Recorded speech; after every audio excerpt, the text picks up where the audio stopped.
What's up? Fix my mic here quick.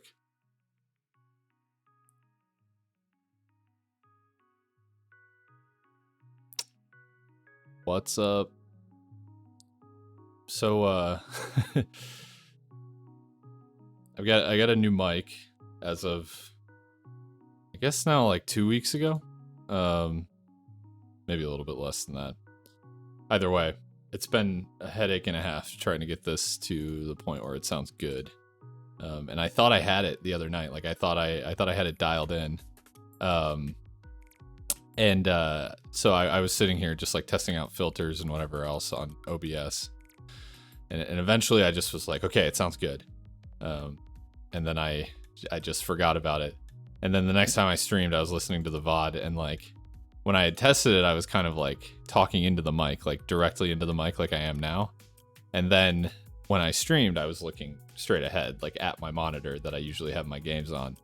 And it sounded way worse. So still figuring it out. Because I used to use just like, where did it go? It fell on the ground.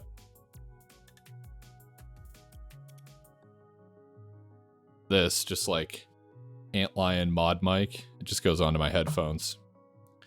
I was never really that happy with how it sounded, but it just worked right out of the box. You know, I didn't have to really put any filters on it or anything. I think I had like a low noise gate on it, but I never was super happy with it. You know, it just sounds like really compressed, and like if I were to like breathe or laugh, it just like you would get those just like kind of sounds coming in really loud.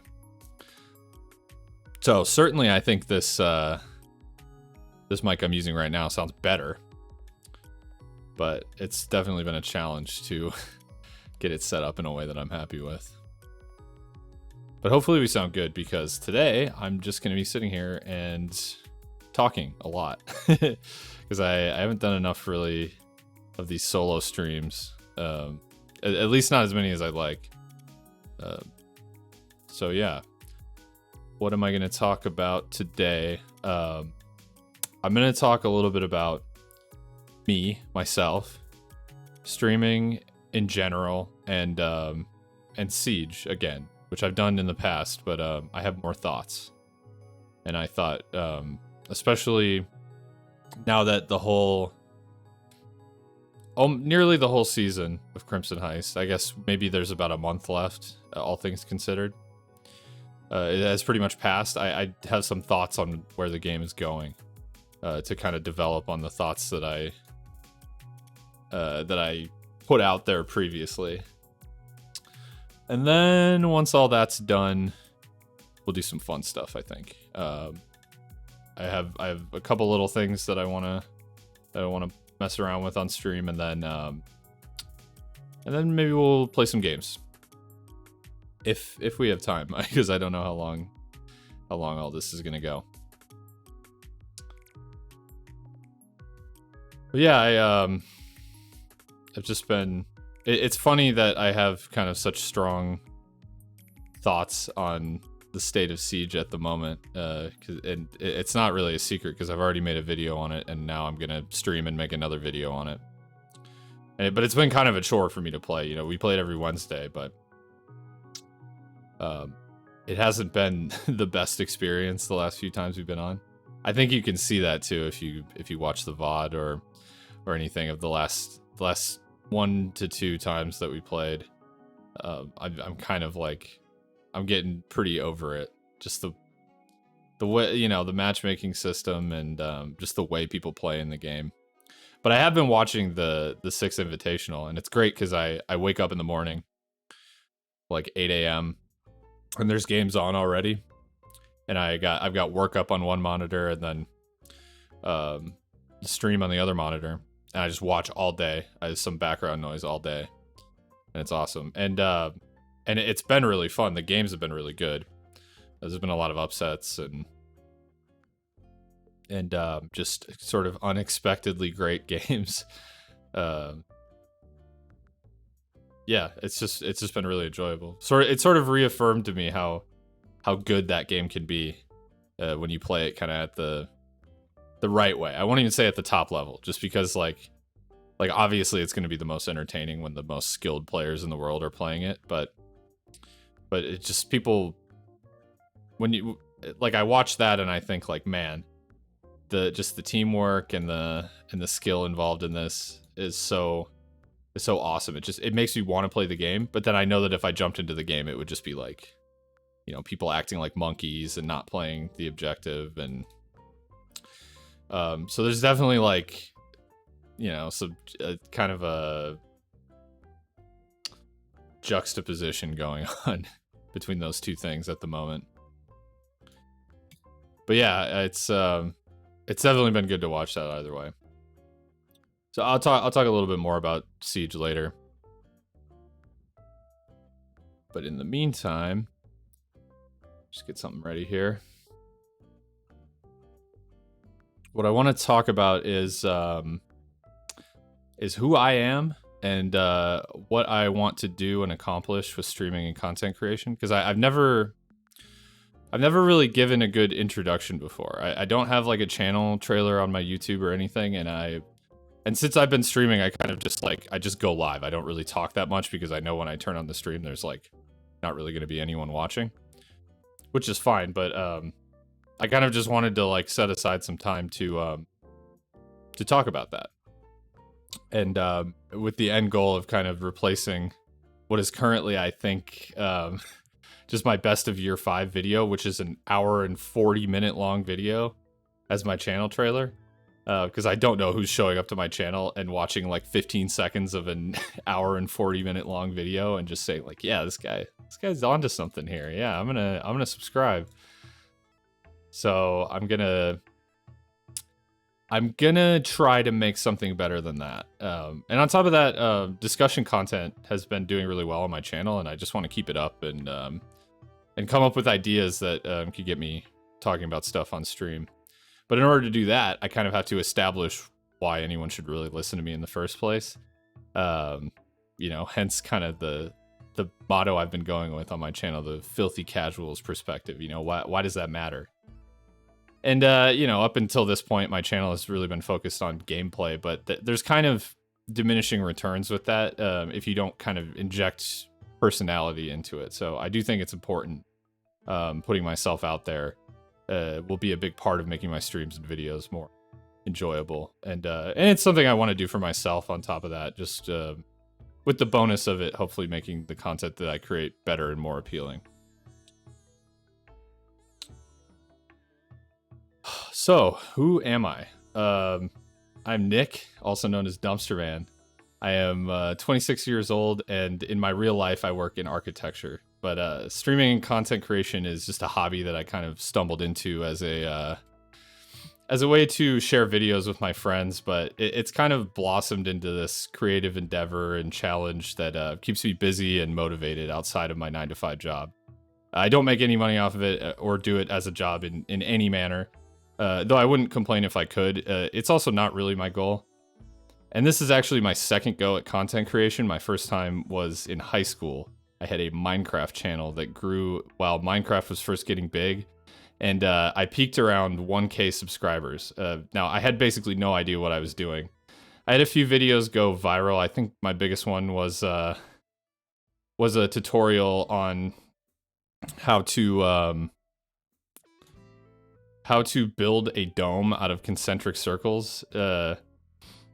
It was like, it wasn't like really a dome. It was like about taking pixel circles and like making a dome out of it. Anyways, it had, I think, just under 1 million views. And I really tried, but failed to kind of funnel any of these viewers into my other content. Although I did have a few other videos that kind of popped off, but that was the big one. And back then, so that video didn't even have any voice recorded. It was just like subtitles on the screen. But when I did record my voice, I did so using a Rock Band microphone from the video game Rock Band. And yes, I am not joking. That is a true story. I edited all my footage using a pirated version of Sony Vegas. Hopefully I can't still get in trouble for that. And I had basically no idea how to use it, but I made that shit work. But on top of that, I made a lot of mistakes in growing and promoting my content, and ultimately I was and still am proud of what I was able to build on that channel, but I definitely, you know, I didn't really know where I was taking it. I just kind of stumbled into it. And eventually I had to slow down and give it up when I went off to college, just due to time availability.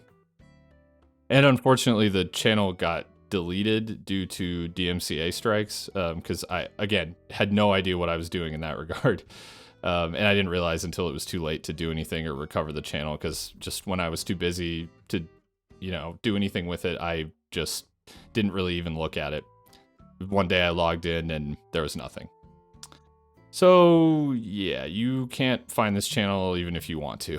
In fact, I think my current main channel is technically the same channel, or at least it's using the same Google account, and it's just been entirely reset from what it used to be. I'm not sure if I have any old videos on a hard drive or anything like that, but maybe someday those will see the light of day if I do. I have to obviously watch them first, but yeah, it might be kind of a fun thing to toss those out there. So how did I get from there to here? How did I get to what I'm doing today?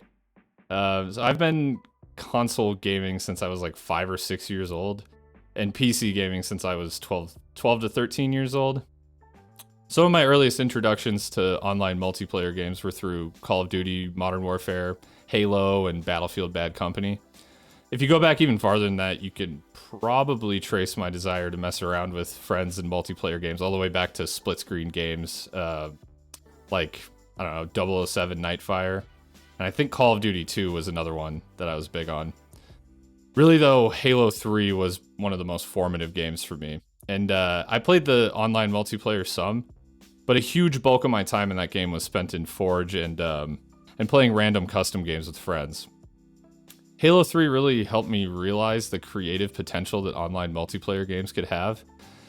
But I feel, and I think a lot of people feel, that since Halo 3, a lot of games have become kind of less free and less creative. Level editors are kind of a thing of the past, and most competitive multiplayer games don't embrace things like that in favor of just funneling players into the core ecosystem and not diluting the experience with goofy game modes and non-competitive maps and just player-created content in general. This hasn't really deterred me from trying my best to bend and break some of these games, though. Enter, oops, bumped my mic. Enter Rainbow Six Siege. It's crazy to say this now, but I played Siege for the first time in November of 2017. And I actually went back and I found a message with my friends. I don't think I could pull it up again, but I took a screenshot of it and saved it somewhere, where I was saying, hey, this game is on sale for $8 or whatever it was. Do you want to check it out? You know, I probably won't play it much, but just want to give it a try. So that was during Blood Orchid. And we really didn't get seriously into the game until after a few months of playing it on and off. Yeah, that was the I won't play it much. That was the biggest lie of all time. I thought it was true at the time, though. It didn't seem like my kind of thing, really. And it kind of wasn't. It wasn't. I honestly thought the multiplayer was stupid. I didn't really get it for a while. And for a few weeks even, I completely preferred the terrorist hunt mode. But there was like a weird part of me that felt compelled to, you know, keep trying with the multiplayer and figure it out. And I don't really think that feeling ever went away. I think that's kind of the beautiful thing about the game, is that there's sort of an endless amount of things to figure out. And eventually I did figure out at least how to be not stupid at the multiplayer. And my small group of friends that I played the game with stuck with it too, and eventually our small group turned into a pretty big one. In fact, our group got so big that we had to find different ways to play the game so that everyone could play together at once. And this was how we got into custom games. Our first custom games were probably about a year into us playing Siege, around, I want to say, September of 2018. At least I think that was when my first video about it was uploaded. And that was right around the first time that I had even just like downloaded and started up OBS for the first time. I have a video on my channel actually called my first recorded game of Siege, and this is like a casual game. It's not a custom game, but it's dated September 3rd, 2018, so it would have been right around there. I had no real specific plans regarding content creation at that point, but I figured that custom games, like, given my experience with Halo and things like that, in a brand new game with all my friends was a gold mine of content that I couldn't pass up the opportunity to at least try and make some interesting stuff out of. Now, my first real video on my channel was posted on September 8th. I didn't make it public until December 23rd of 2018. It was just unlisted before. But all it was just a little recap video of a tournament-style night of custom games that I had with my friends. Never really intended it for a wider audience than that. But if you go back and watch this video, you can start to see some of the unique play styles and the desire to push the limits of the game start to take shape. And just a lighthearted approach to having fun with friends in a competitive game environment that I then and still do hope to carry throughout my content. But little did I know then that this was going to set me down a path of years of video creation and eventually towards streaming. And things kind of continued in the same manner for a while after that, but eventually I branched out into making more varied content surrounding Siege, and then eventually I branched out to other games outside of Siege entirely. But always with the goal of focusing on fun and creative gameplay and just having lighthearted fun with my friends. So, what do I do now? If you glance at my YouTube channel, you might say that I just play Siege and Valorant. Although I think now lately there's been a little bit better of a mix. I don't really think this tells the whole story. My stream has kind of diverged from my YouTube channel a little bit in that it's more focused on variety content. I do think this trend will become apparent on both platforms as time goes on. And really this is just driven by a desire for me to just not want to be another streamer or YouTuber that just shits out mediocre FPS content into a sea of other mediocre FPS content. I don't personally think that my content is mediocre, but it's really just a delicate balance that I'm trying to find between quantity and quality in creativity and familiarity and uniqueness and discoverability. And I may well never find it, to be honest, but as long as I'm happy with what I'm making at the end of the day, I'll be satisfied. So right now I do a lot of just turning on my stream to stream Siege and Valorant, but hopefully I'm just scratching the surface of what I want to do. I'm trying to find my footing in this new world, and it's going to be a lot of just throwing stuff at the wall and seeing what sticks.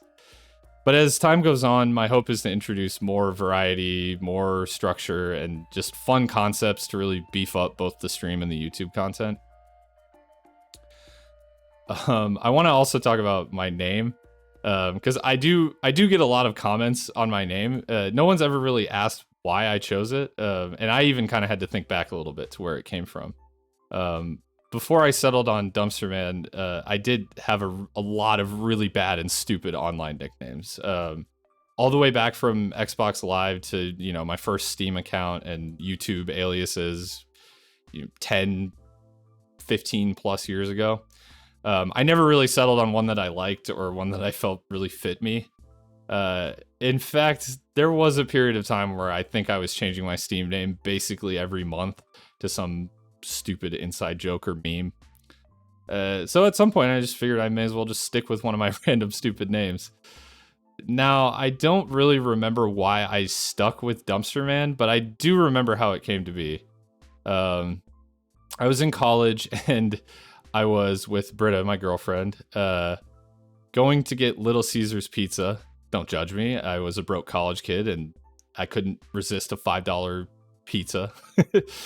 But next to the drive-thru at the Little Caesars, there was a sign on the dumpster that said something like, "Whoever is eating food out of our dumpster, you're a human being and your life has value. Come into our store and we'll give you a free slice of pizza," or something along those lines. I mean, it was a nice gesture. But I turned to Britta and I said, "I hope the Dumpster Man got his pizza."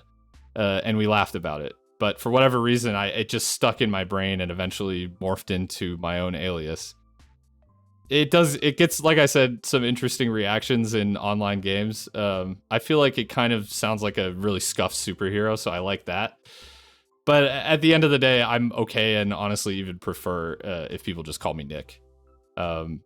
It's kind of hard to shorten Dumpster Man into something that sounds any better. dumpster dump DM dumpy man. It all sounds kind of stupid. Some of it even sounds a bit mean. So yeah, Nick is totally fine.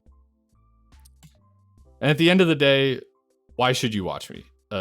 Ultimately, I'm plenty proud of the gameplay that I showcase on my channel and stream, but I'm under no real delusion that I am or really could ever be like a top 1% player in any of the games that I touch, or even really that my raw gameplay alone is very worthy of your time.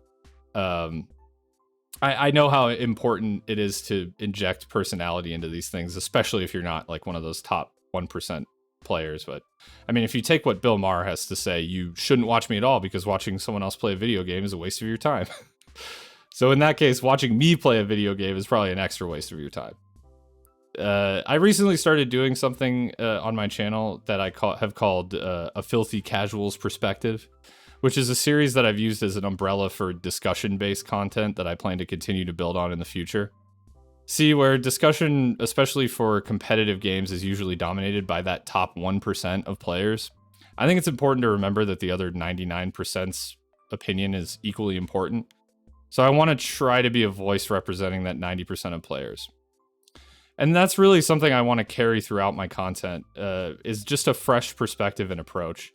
In a sea of sweat lords taking games way too seriously, whether they have any right to or not, I want to be a reminder that games are supposed to be fun, first and foremost. That playing games in a correct or meta way is not always the best way or the most fun way. And that games should just be a way to bring people together. That all that really matters is that you're satisfied with what you're doing and your own progress, and not measuring yourself up against someone else's expectations and so on. At the end of the day, though, I just want to try something new and have fun with it. I think that's all I've ever really wanted out of this. So whether you've come here for Siege, Valorant, or something else, I hope I can convince you to join for the ride because you like me and support what I'm doing and think it's cool. So no matter how you found your way here, welcome and thank you. And hopefully I'll be seeing you again soon. So on that note, just to divert from the script a little bit. That wasn't entirely scripted, but I did have notes that I wanted to touch on. I do want to talk about my kind of current trajectory and future plans for streaming. At the moment, I am streaming about 2 to 3 times a week, which works perfectly fine for me right now. And it's usually FPS games like Siege and Valorant, or just variety games with friends, but with no real rigid structure. Right now, Siege is the Wednesday thing. Wednesdays will continue until I get bored of Siege or nobody else wants to play. And then on Fridays and Saturdays, I will play just kind of a variety of games with friends. It's usually Valorant. Valorant's kind of the staple on the weekends because that's just what most of my friends want to play at the moment. Not that I'm not enjoying it, I am, but there's not really any rhyme or reason to why we play Valorant on Fridays. It just kind of happens that way. But these streams, at least at the moment, are kind of just like aimless and lack some structure. There's a little too much game jumping sometimes. I think one night we were playing something and then someone went into another call to play Valorant and I joined them, and then I went back to something else and then we went back to Valorant like as a group, and I just want less of that. The biggest challenge right now is just my friends, and it's not anyone's fault. It's just what people want to do. But I'm sort of just at the whim of, like I said, what my friends want to do. I don't want to force my plans on anyone. I don't want to be that guy who's like, well, I'm streaming, so you listen to me and do what I want. But I have to acknowledge, too, that it isn't really ideal when everyone is just kind of sitting in a call and chatting, or like, you know, you have 10 people on Discord all playing different games, or just not deciding what to play at all, which can also be a problem. And I'm not under any delusion that it's really a great viewing experience for anyone. But I just don't want to be a dick. And while this usually wouldn't bother me, it just isn't ideal for streaming. Even if I personally enjoy hanging out with my friends like that.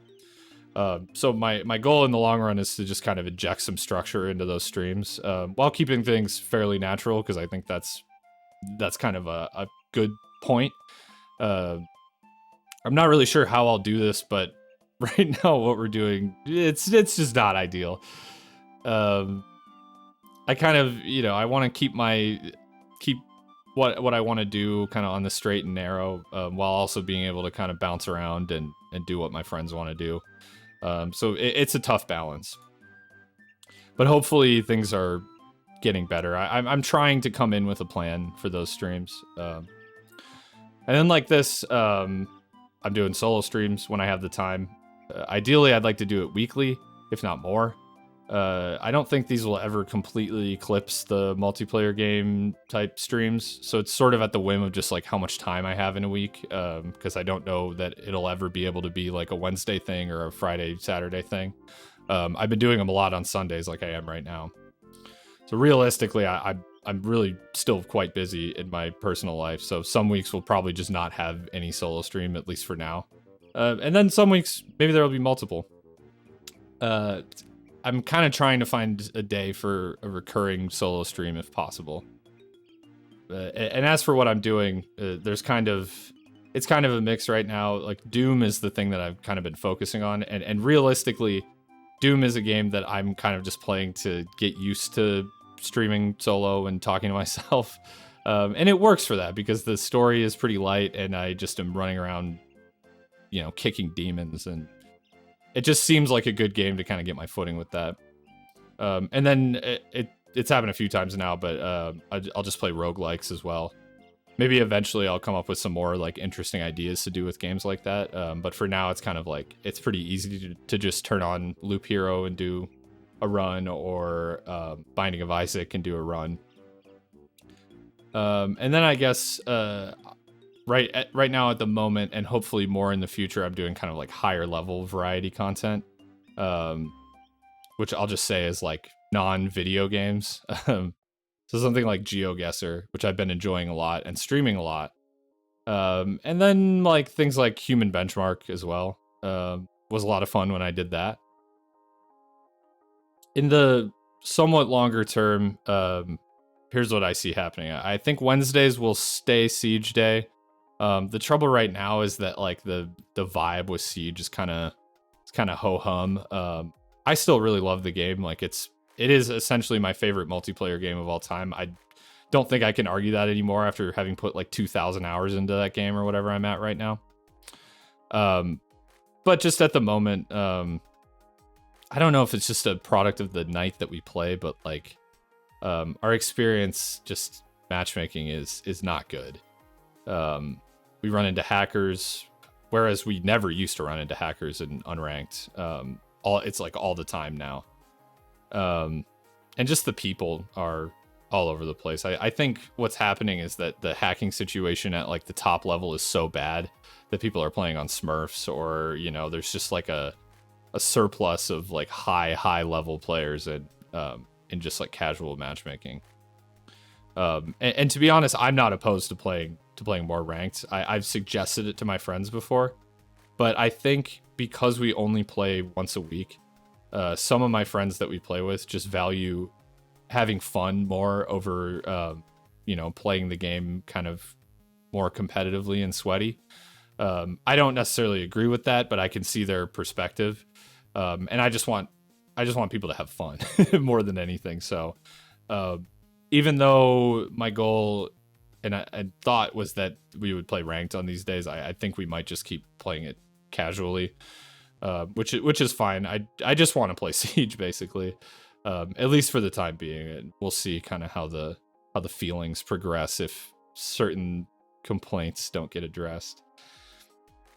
And then Friday and Saturday will kind of just keep being those unorganized variety streams. As long as my friends keep playing games on those days. Like I said, I think there's room for improvement here. Ideally, I want to come into every stream with a plan, which of course isn't always possible, and it may even be desired for a little bit more chaos sometimes, but I think in order for it to be fun when things go off the rails, they have to start on the rails. my eventual goal is to have more like event-like streams. So think of like similar in spirit to the tournament videos that I did for Siege, and not necessarily just with Siege. But I have to come up with ideas too, and I have to get everyone to participate, which, as I've said before, is a challenge. And of course, I would love to continue doing the Siege custom games because, playing with just my friends addresses a lot of the issues that I have with the game right now. But again, the issue is people participating. A lot of people have kind of soured on the game in the state that it's in right now.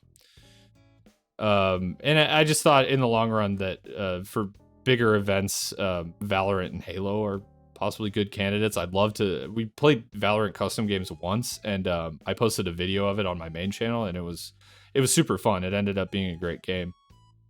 Even though we're all like just noobs and shitters, like it, we had fun, and that's of course what matters. And Halo, like I said, formative game for me. There's so much you could do with custom games. I would love to get people involved in that. I want to, of course, incorporate more interesting casual games as well. My friends like to play stuff like Jackbox a lot, and I'm not opposed to streaming that. But I think something like a Towerfall Ascension might land on stream, or some more things similar to Among Us. I'm not really gonna promise any more Among Us on stream. I think I only streamed it once, but I already have like a backlog of Among Us footage and no real desire to post a video on it because the game is just so like, it just feels really played out at the moment.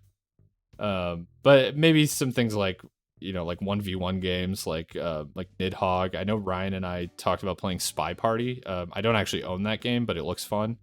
And just some like smaller kind of casual group games, stuff like that. And then what we have been doing a lot and will continue to do is like co-op games. So like Risk of Rain 2, Hunt Showdown, Vermintide's been big lately. Been really enjoying that. And those will absolutely continue. And then, like I said, solo streams. Right now, obviously, I'm playing Doom. But that's kind of a bit of an anomaly because I don't really want to do blind playthroughs of like linear story games. And like I said, Doom is an exception for kind of a good reason. But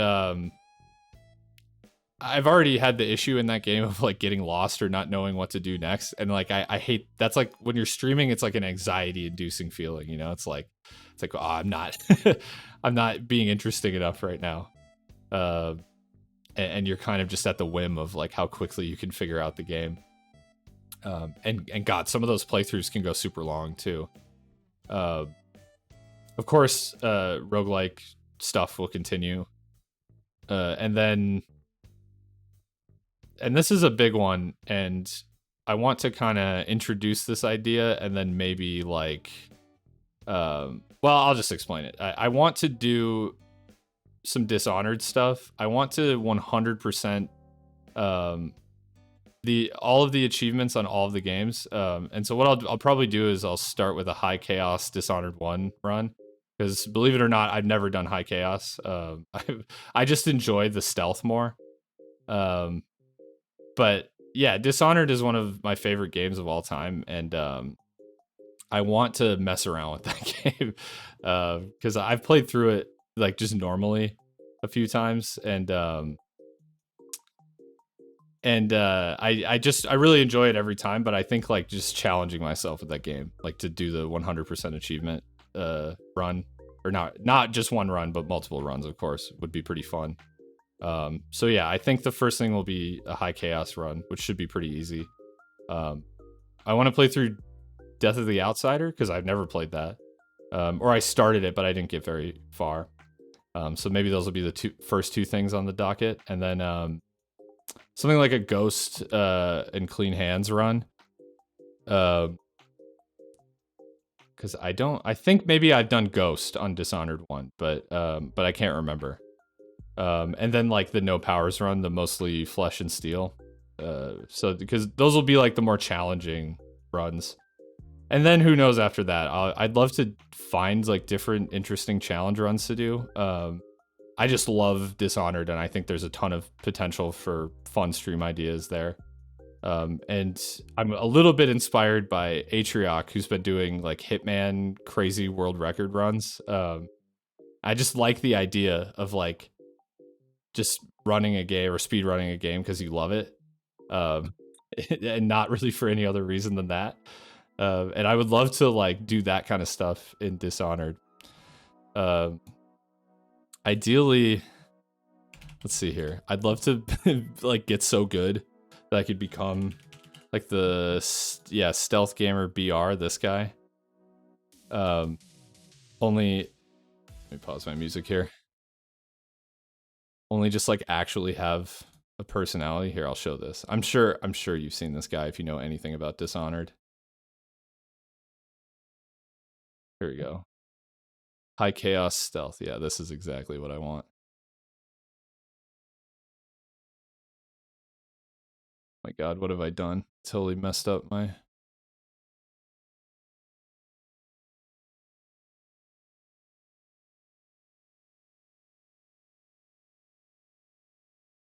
Yeah, I haven't actually watched the Hitman stuff. But I'm not surprised that he plays that game. Anyways, I just completely messed up my my Firefox tab here. Let me just pull it up again.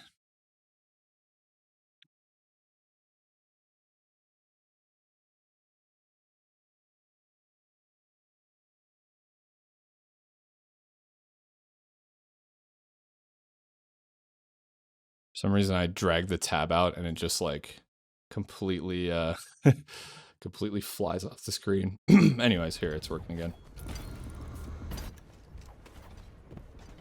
Yeah, I just like, even if I could even get like 50% as good as this guy at this game, that would be like amazing. And he doesn't even talk when he plays the game, and he just gets like, I don't know, this video has like 11 million views.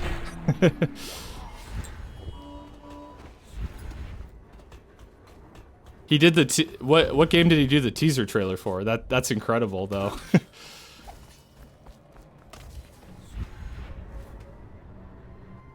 Yeah, I just love the way he plays this game. Like half of the stuff he does, oh, for Dishonored? Okay, interesting. I half of the stuff he does in this game I didn't even know you could do in this game.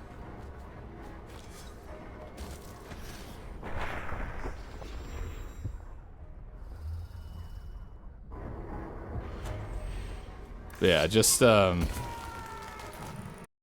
kind of stuff I think would be fun.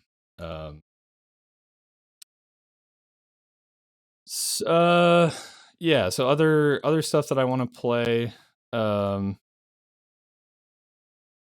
was thinking that I could do like Dark Souls, and it almost pains me to say it because I've tried Dark Souls and I like could not get into it. And it's not really, it's my fault, honestly. I just didn't commit, and like I would just get frustrated with it. But I think if I played it on stream, it would like force me to learn the game. We'll see about that one. I think in the more immediate, I'll probably do Dishonored. And then kind of on the back shelf is maybe Skyrim. I wanted to do like a modded Skyrim. There's one like mod pack. I don't know if anyone knows about the Wabbajack. It's basically just a thing that installs a ton of mods for you. And I used to be the kind of person who would just sit there and like install 50,000 mods on my own and for like 3 weeks and then play for like 10 hours. I don't know. So this is like the perfect thing for me, but there's one mod pack in that thing called Living Skyrim that I think is really cool. So I might do some of that. Yeah, absolutely. You spend more time modding than playing. I know the feeling. And then I have like a stupidly big Steam library, so I thought I think there's like a tool that just randomly generates Steam games. I would love to just do that because there's stuff in there that I literally haven't even heard of. A mod that adds Dishonored's abilities into Skyrim. Sign me up. That sounds amazing.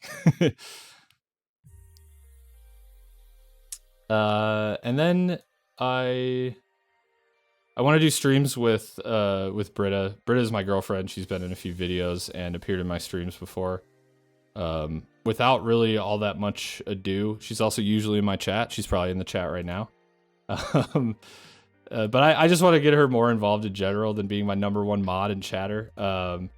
We did have some ideas, like we could do a playthrough of a game where she calls the shots. Like we were doing this with Witcher 3, where she was making like all the story decisions. And this was before I was like recording or streaming anything. We just did it for fun. But I thought like if we did that with Witcher or like Cyberpunk, although I don't even know if there's really like enough decisions you make in Cyberpunk. Either way, I just thought that would be kind of fun. We've played some co-op games before. So we played Raft for a while, and that was a lot of fun.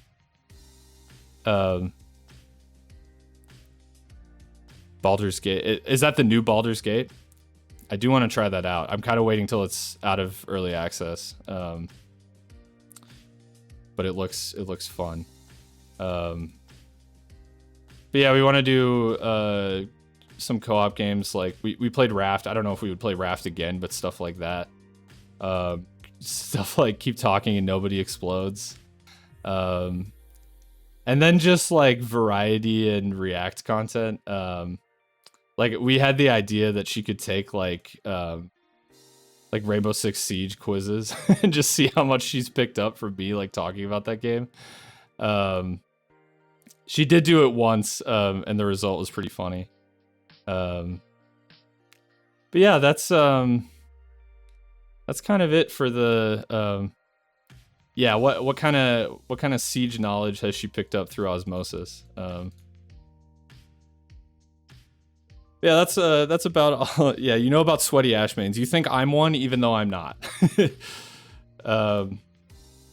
That's really all I want to talk about in terms of like the streaming plans. I did have like kind of a follow-up to my previous kind of like Siege talking head video that I wanted to do because well, for a few reasons. It's been kind of like a lot of there's been a lot of conversation around this, and the subject has developed a bit. Now the catalyst for this is Get Flanked made a video that I really enjoyed, by the way. And if you play Siege, I recommend giving it a watch because he hit on a lot of good points. Let's see, what was it called? Why Ubisoft needs to blow up the Year 6 roadmap. And it actually looks like he's made some other videos talking about similar things since then. But either way, the point is, and the gist of what he was trying to say is that the sentiment in the community is that the content plan for Year 6, at least as far as we know, is not really enough to adequately sustain interest in the game for the year. And I more or less agree. I think like the things that they're planning to release are pretty good. And I expressed as much in the previous video and stream I did, where I kind of just sat down and talked about my thoughts on the game. But I do think that they could be doing more. Yeah, it's I can hardly believe, but I've been playing that game for 4 years. It does not feel like it at all. And I thought when I got into that game that it was it felt old already when I started playing it.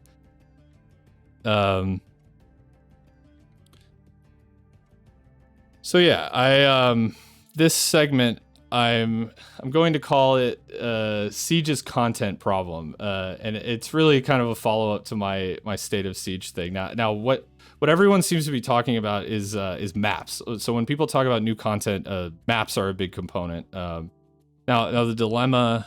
Let's see. I wanted to pull up this because the dilemma with the maps is that there is so many of them and so few of them are good.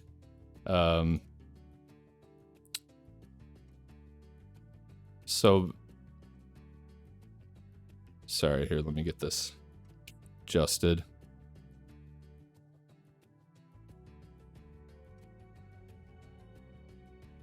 So let's see. I have all the maps here sorted by the competitive map pool, which is just 7 out of how many maps? Wait, this can't even be all of them, right? Yeah, okay, so that's not even all of them. This is just all that have ever been in the competitive pool, which is Chalet, Clubhouse, Coastline, Consulate, Cafe, Oregon, Villa. And now Villa is the newest one, coming out almost 3 years ago now.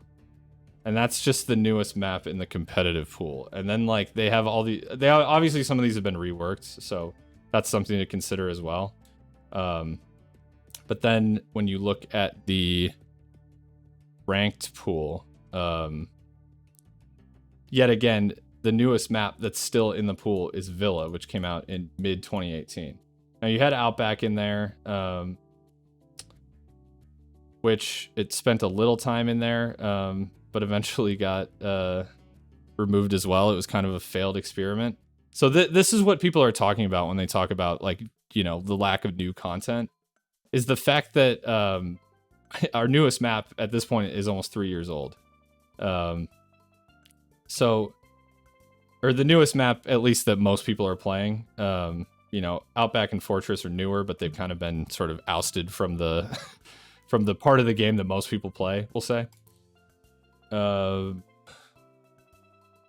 So you've got that issue, and then there's the issue of, like, the casual map pool, and that the casual map pool is kind of the biggest part of the game, and it makes the game hard to learn because people are just playing. They're playing everything, you know. You've got everything in there, from, like, all those, like, competitive maps to, you know, the maps that are kind of just shit shows. And then, of course, you have Bartlett, which is just effectively removed from the game, but is still in the game's files for some reason. At least when we were still getting new maps, Outback was put into ranked and had an impact there. But it was kind of a failed experiment. It was never really seriously considered for competitive, and that was year 4, season 1. We're at year 6, season 1 now, so that's 2 years on, and then they're not planning any new maps for this year. And then they're going to rework Outback at the end of the year. So if the roadmap holds, Outback will have been released, reworked, all in the span of 3 years and before a new map even gets released. Which boggles my mind. And that they wouldn't consider making a new map in that time. Sorry, I'm just changing the stream title here.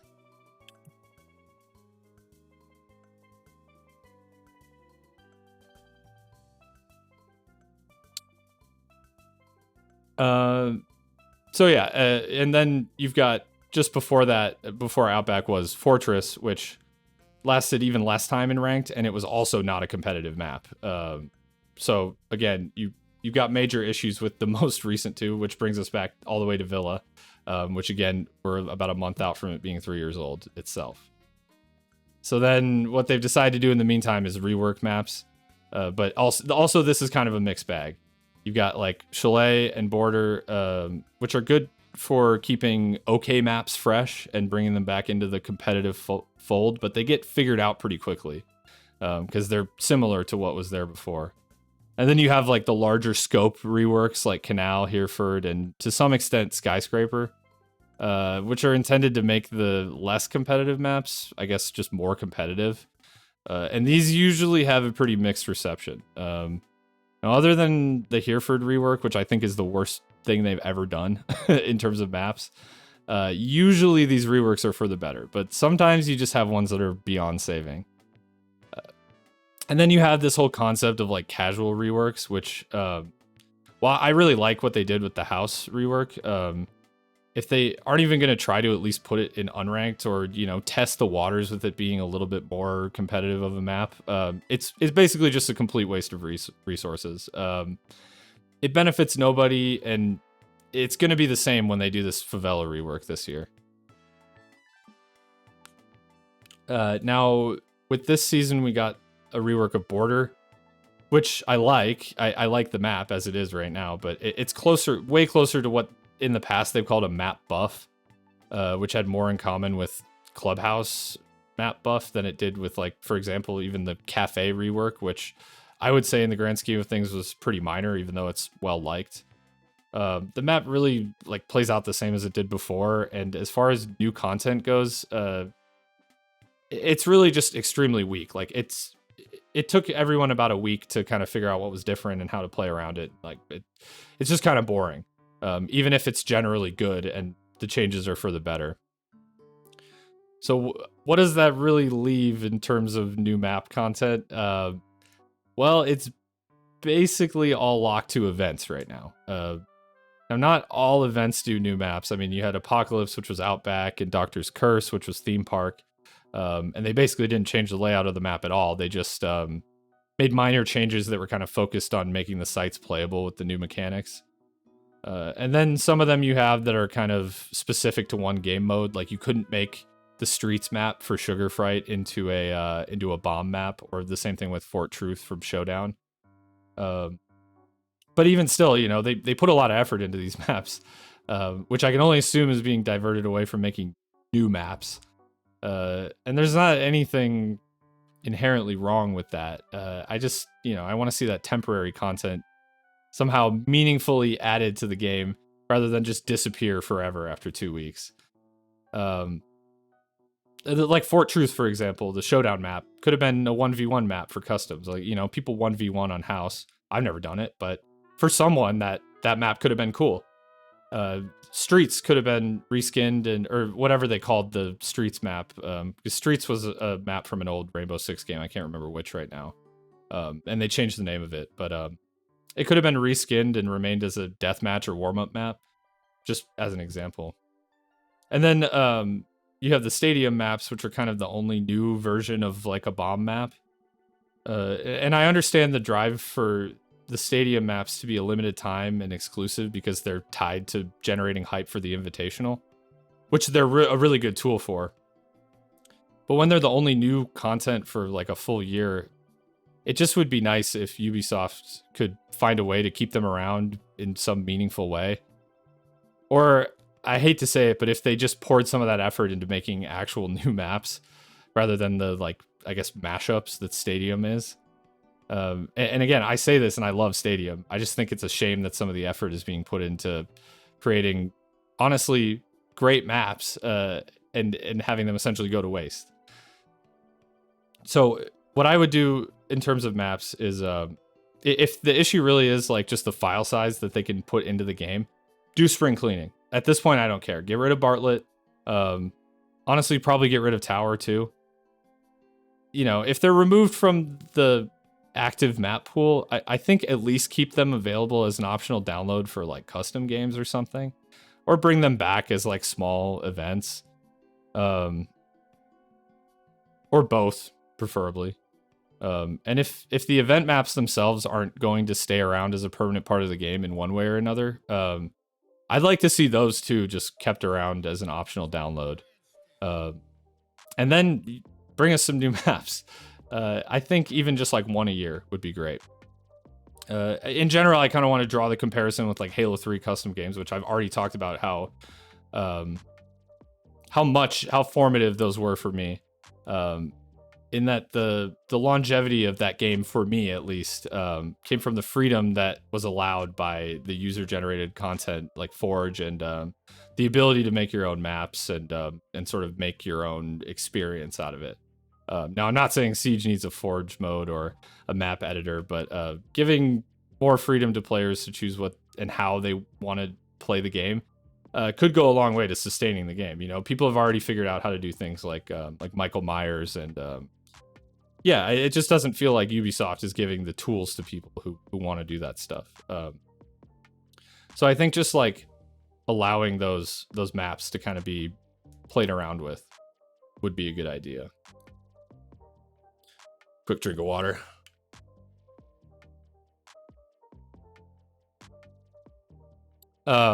And then you have the operators, which have been a little bit of a point of contention, but not as much. Last year, they went down from 2 to 1 per season. And I actually think this is a good change. I think the recent operators have been better because of it. Because the last season that we got 2 was Ace and Malusi.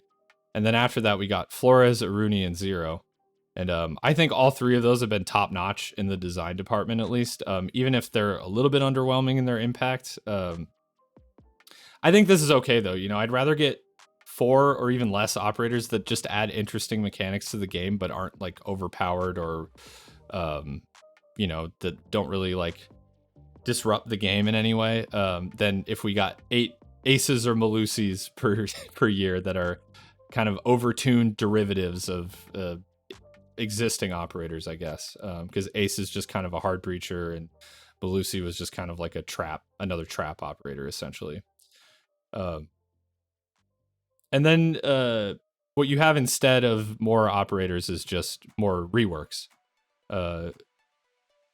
But in general, I think they're kind of trying that they might get, not that they're doing it right now, but that they might get into a habit of kind of forcing reworks on operators that don't really necessarily need them.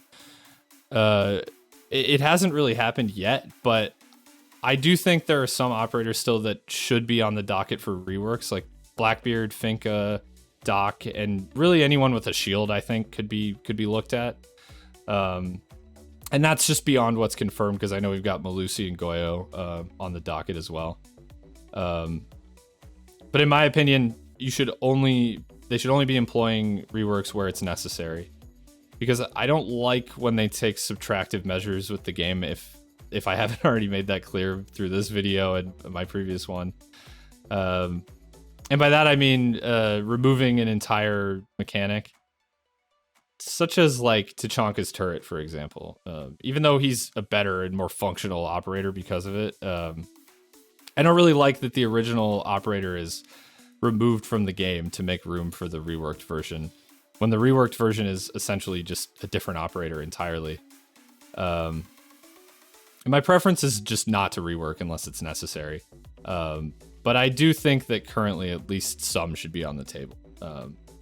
And at the very least, I would say they're necessary for like Blackbeard, because the shield is just kind of a broken mechanic, the face shield.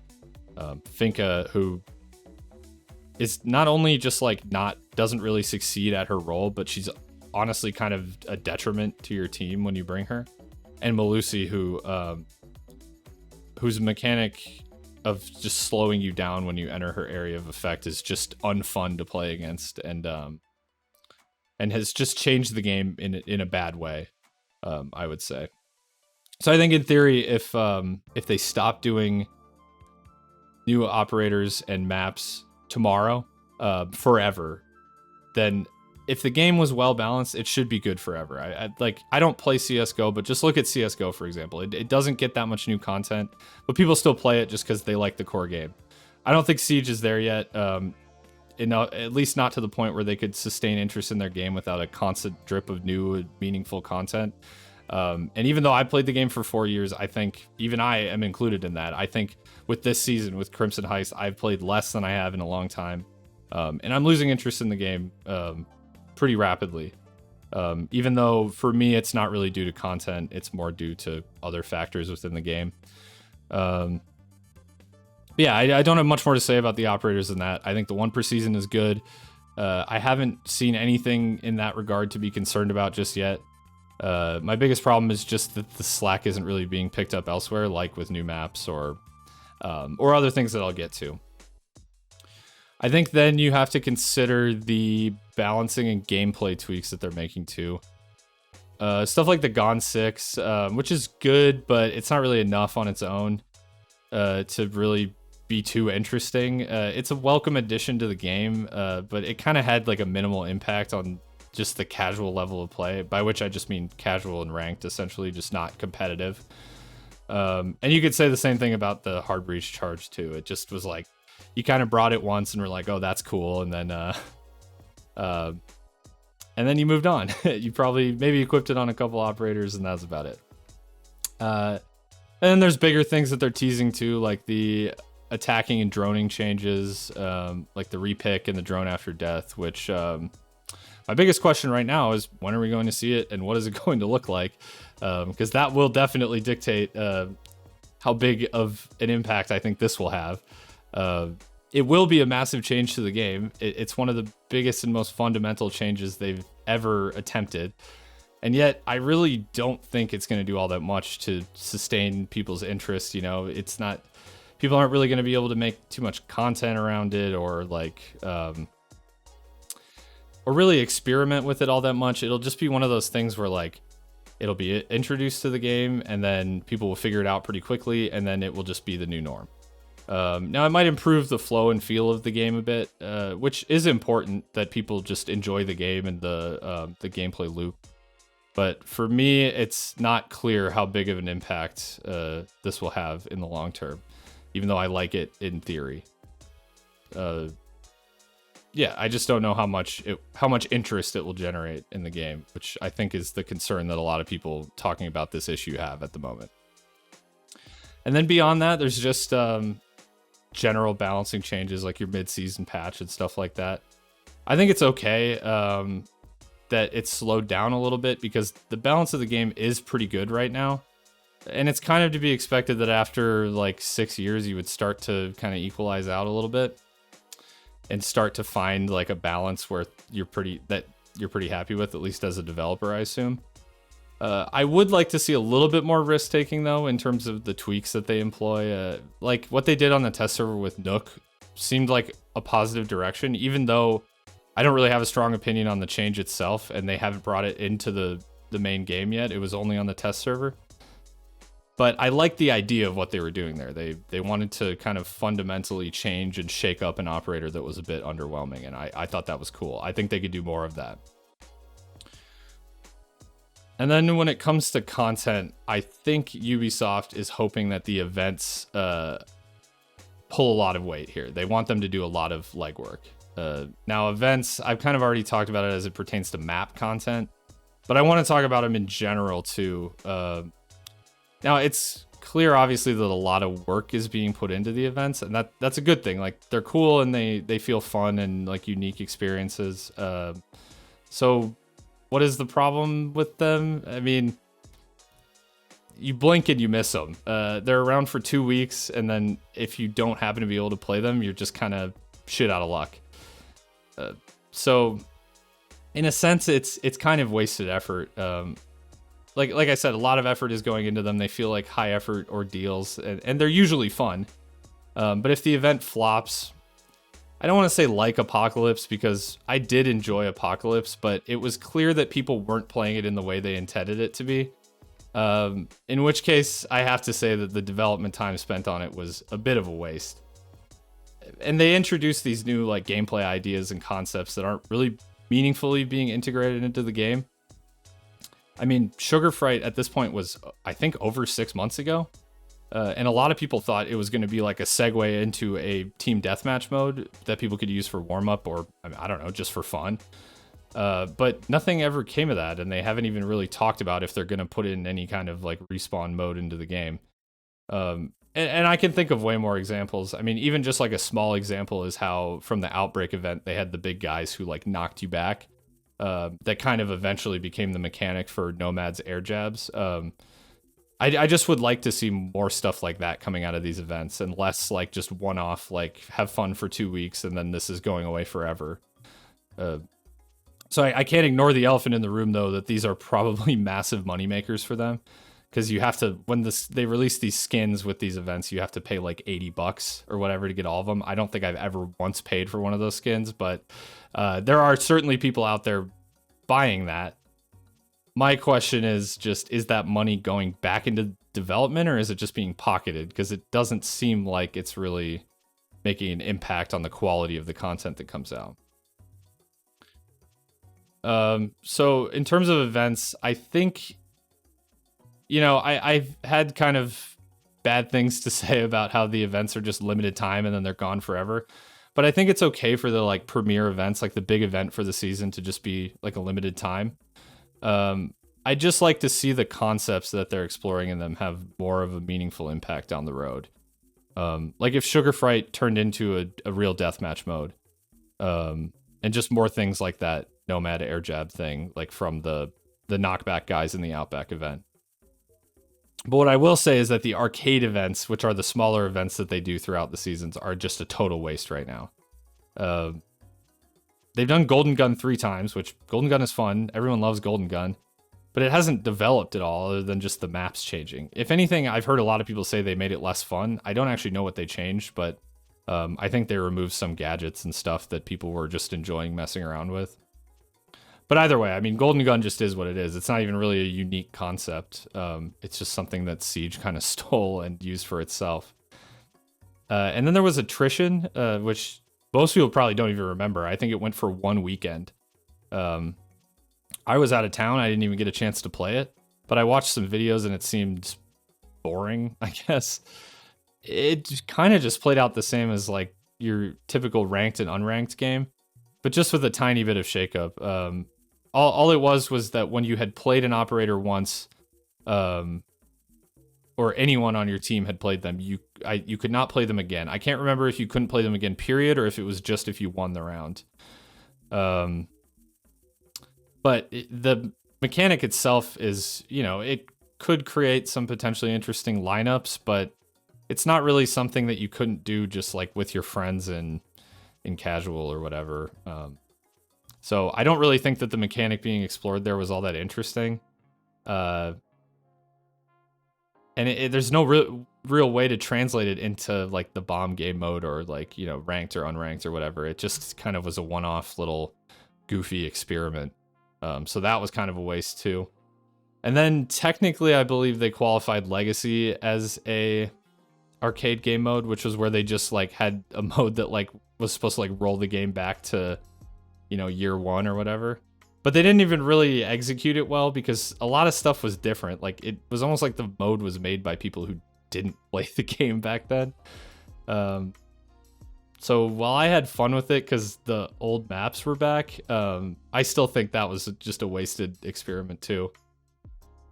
Now, even though the arcade events are like a total waste, I do think they have the greatest potential to make a difference here, because what they could do is just constantly experiment with them, just small value tweaks and off the wall ideas, just to shake things up, like even some of like the changes that they would normally do in the test server, they could just do in the arcade mode. And even though I didn't love the idea, arguably Attrition was kind of the best experiment because it took a familiar concept and just kind of put a twist on it, like something that you could experiment with and see how it plays out.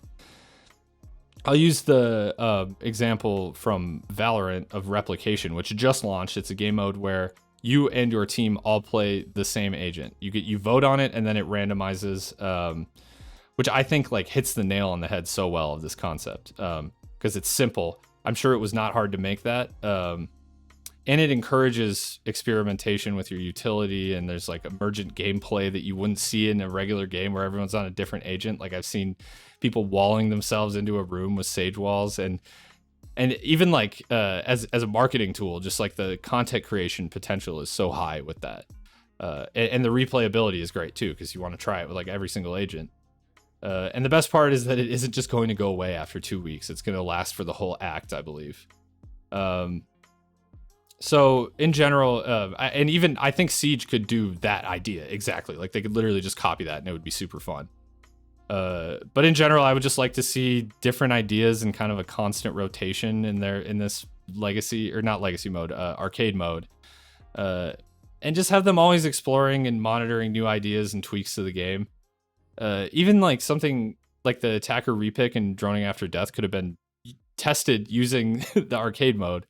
They don't have to announce that it's going to be coming to the game. Just try it out and see what people think.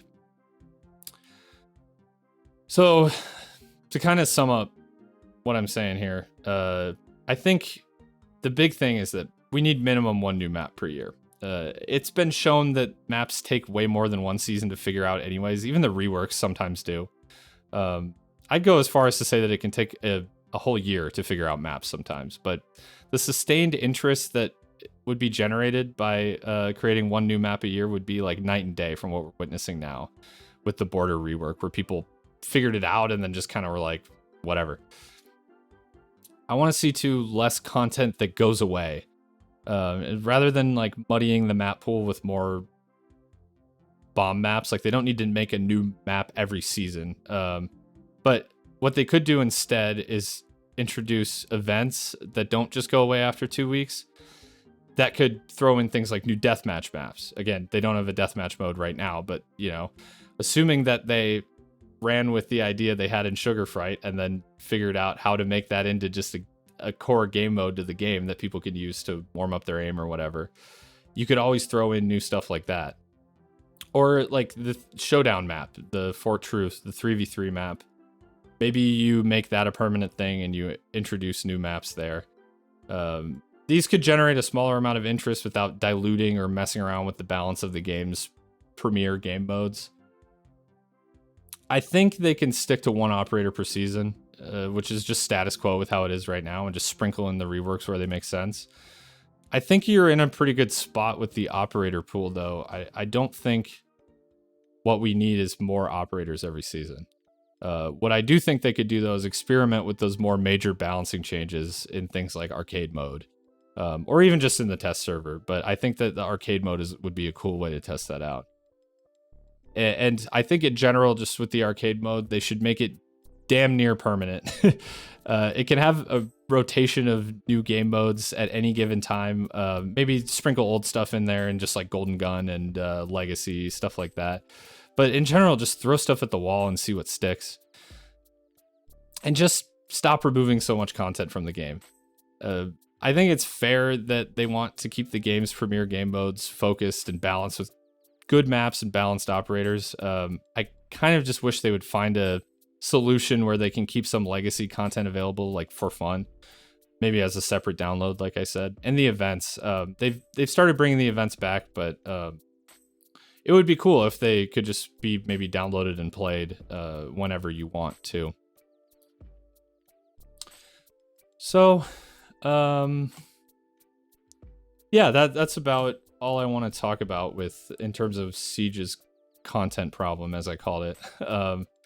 I do feel pretty strongly about this because when they revealed the roadmap for the year, I didn't really think too much of it. It seemed okay, but now I'm finding, like a lot of people are saying, that one season into the year, it's like getting bored already. And the new event didn't really do enough to supplant that interest either. It's kind of like it was something where you played it for a little bit and figured it out. And even then, it was kind of on the weaker end of events too. So it didn't quite land in that regard. Not like something like maybe Mute Protocol did. On that note, I had the idea to do a event tier list. A smart man once said, I can't remember exactly who it was, but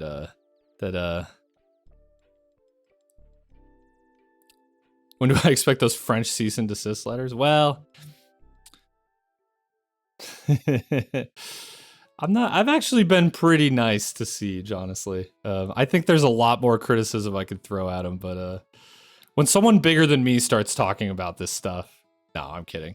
Everyone's talking about it. I think the worst thing is that it's possible that they just don't care and that the game just rakes in so much money that like it doesn't matter what people are saying. I hope to be proven wrong though.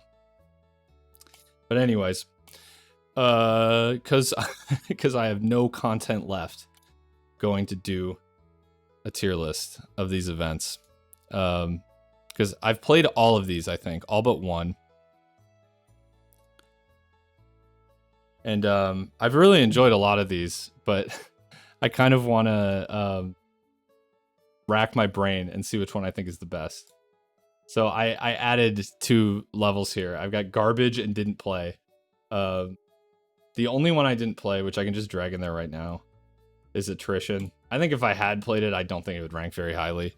It just wasn't all that interesting of a concept. But like I said, I was out of town when it happened, and I didn't get a chance to play it. Apocalypse, the newest event. It's pretty cool. I like the idea of being able to move the objective, and then but it's also kind of like a bomb, like you defuse it. I thought that was cool in theory. I'll put it in B. It's kind of on a bad map, you know. I haven't had much nice to say about Outback today. And people don't really play it the right way. A lot of people don't pick up the objective at all, and they just run around like monkeys just looking for kills. So, yeah, I think B is where that belongs. Doctor's Curse. I think I want to go S tier with this. I think Doctor's Curse was just pure fun. It was the best Halloween event, I think, at least from the perspective of the way the way it looked. It had like the best Halloween vibe, like the Frankenstein's monster thing they had going on. And then it was basically a play on just like the Michael Myers game mode where everyone runs around with hammers and just beats the crap out of each other. That one was definitely the most fun, I think. Even though the concept of it was a little whack, like you could cut, there were ways to cheese it. I think it was the coolest from the perspective of just like it being so different and so goofy compared to the main game. Golden Gun, A or B, A or B, A or B. I'm gonna go B for now. I think Golden Gun is super fun, and anytime it's active, I'm playing it. But like I said, they haven't really done enough to expand on the idea. It's just kind of straight ripped off of another game. I can't remember if it's... Is it... Which 007 game was it that started that? I know they had the Golden Gun in a bunch of them, but... What? I'm drawing a blank right now. What is the 007 game for N64? The one that everyone loves that I hardly played at all because it was a little before my time. GoldenEye, thank you. But yeah, it's been done to death. It's in every game. But it is fun. It works in Siege. Be nice if there was just a little bit more there. Grand Larceny. It's got to be an S. It's the only 007 game. Hey, I was talking. You might not have been in yet. I was talking earlier about how I used to play the crap out of Nightfire. I don't know if that qualified as a good game, but I played that for GameCube and I enjoyed the hell out of it. But I know GoldenEye is kind of the beloved 007 game. But yeah, Grand Larceny. What do I want to say about this? Me and my friends love to play custom games with just like shotguns, just blasting the crap out of each other. So this game mode was like perfect for us. And it brought back Old Hereford, which was cool. I think this was maybe the first time they brought it back. And I love that you could just destroy everything. Like it wasn't just this wall or that wall, or certain spots in the floor. Like you could just blast someone through a wall or through a floor. And the people getting crushed by safes was hilarious too. So yeah, that was a cool game mode. I think that's an easy S tier. Legacy had so much potential to be fun. I hate to put this in C because I did have a lot of fun with it, but I don't think it was for the right reasons. They didn't like... The changes they made to the operators for this to bring them back to like year one or whatever, it wasn't the right changes. It was like Doc and Rook didn't have their ACOGs, which are iconic. They gave it to like Castle and Pulse instead. And just it was weird how they took a bunch of stuff away from attackers. It made attacking almost impossible because you had all these defenders with like their 2.5 magnification, and then you could barely get in the building on like Old Hereford. Just weirdness. But it was fun because of how chaotic it was, and just to play on some of those old maps was fun. Madhouse. I did enjoy Madhouse. it was kind of in a way the first event. I actually can't remember. Was it the first? I guess Outbreak was before. But in hindsight, yeah, Madhouse just it didn't really land. I mean, it was just a reskin of House, and then they limited it weirdly to only a couple operators. I think it was just because it was the ones that had skins, because they were just trying to sell the skins. Back then, people really were not a fan of the paid packs, and I never bought any of that stuff either, anyways. So, I think in this event, I just was rushing in the house every time with Finka and a shotgun and just blasting people. So I enjoyed that, but I didn't need to play that event to do that. So I'm going D. There was no creativity there. Just the house was cool. That's about it. Money Heist is the only garbage one. It just was a bad game mode on a... I mean, I don't want to say a bad map, but it is a bad map for Hostage, and that's all it was just Hostage on Bank, and just with different character skins. It was so stupid, and it was clearly just a low effort promotion. And I don't mind if they do tie-ins and promotions, but that's not the way to do it. That was so bad. Mute Protocol. I'm between A and S here, only because people broke this game mode so fast. It was like, I want to say it was less than 24 hours, and they had to disable the game mode because people were just like getting into the roof and the walls and just shooting people through. It was bad in that regard, but I like that they took a big risk with the mechanic where you essentially turn into your drone, so you could drone around and then it just like kind of spits you out wherever you exit your drone. And same thing with Defenders, you kind of warp into the cameras. It's a really cool concept, and once they fixed the problems with it and brought it back, it was probably, if anything, it should be at the top, because I think it was the most fun I ever had with an event. But they maybe should have foreseen some of the issues. I think this was made entirely during the pandemic, so I don't blame them for having a little bit of a bumpy road, but I think I gotta go S tier just for the concept. I had so much fun with that. It was a shame that the community kind of ruined it, at least in that first week before they fixed it, but...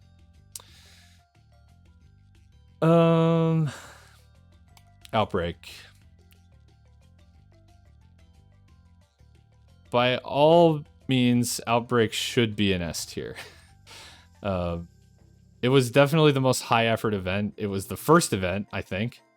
And it kind of set an unrealistic floor for how good the event, or ceiling, I guess, for how good the events could be. Because it was basically a game within a game. It was like 3 Left 4 Dead levels that you could also just happen to play in Siege. It kind of made no sense. And it makes sense now in hindsight, knowing that they're working on like a Rainbow Six zombie game, as weird as that is. But I get why they would want to use like an already popular title to explore that. I guess I don't like that. Well, there was no real like overarching story, or it was hard to follow the story because you couldn't play the levels in order. And there was no real reason to replay them once you had already played them once, other than that they had challenges where it was like kill 100 aliens or zombies or whatever they were. So I ended up playing quite a lot of it, but by the end it was becoming a chore. I do appreciate all the effort that went into that though. And if the new game, I guess it's not called Quarantine anymore, Parasite or whatever it is, ends up being really good, maybe I'll look back more fondly on this. But for now, it was kind of just, it was a fun diversion, but it just felt like a different game. It didn't really experiment with the game's mechanics in any meaningful way. It just was a different game. Oh, Rainbow's Magic. It's a fan favorite. I can't, yeah, right? I think I knew the game was actually supposed to come out last year, at least when they originally announced it. But yeah, I can't blame them for changing the name. I think Parasite even sounds a little bit better, even if it's maybe a bit more generic. I don't know. But yeah, that is rough timing. Rainbow's Magic. what to say about this. Everyone loves this. I mean, it's just Hostage on Plane. It's really no different than than Money Heist, other than that the skins are just amazing, and the map, the work that they did to the map is amazing. Like this is just the high effort version of this. So the only reason it's not garbage or D tier is just because it's so lovable and colorful, and the gameplay is stupid, but it's kind of supposed to be stupid, so it makes a little more sense in this context than in this context.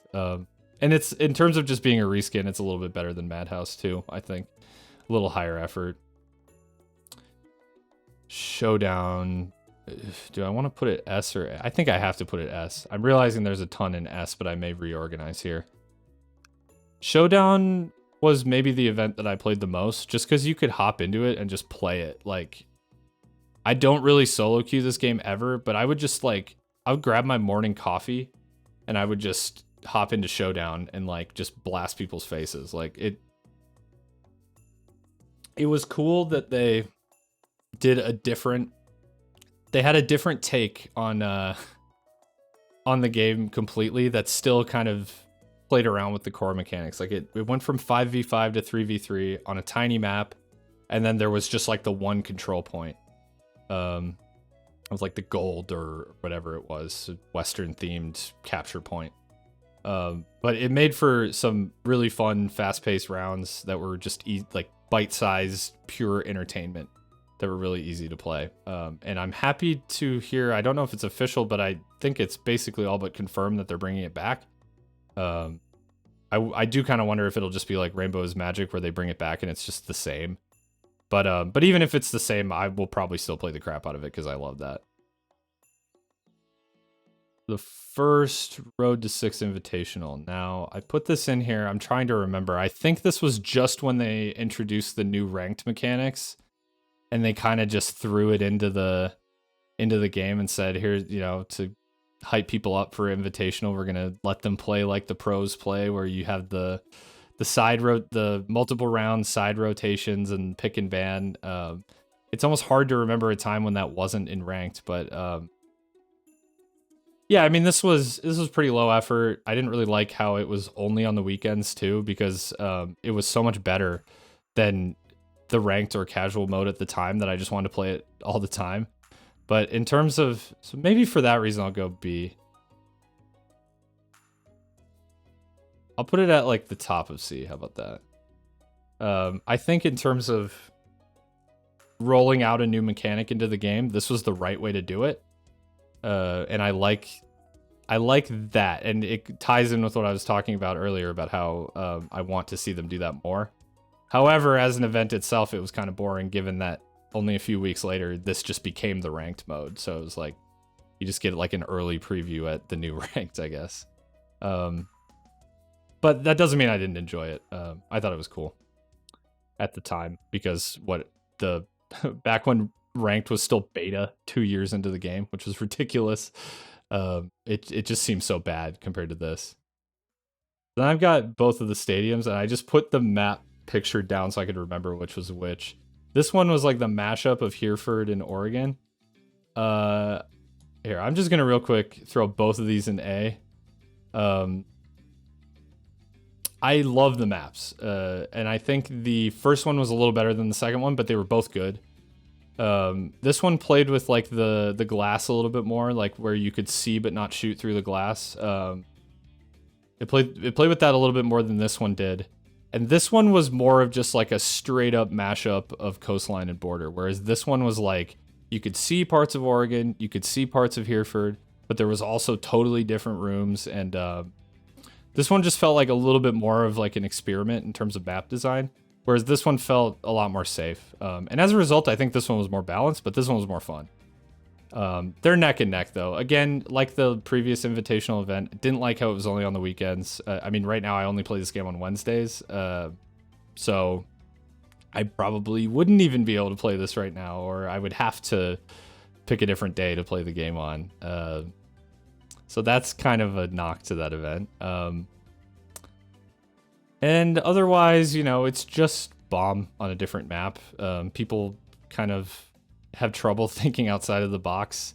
sometimes, so they just would play kind of really sweaty in default, which I think some of these game modes that went up into the S tier were a little better at kind of breaking the mold, and in these it was kind of just like, it just felt like a ranked or unranked game.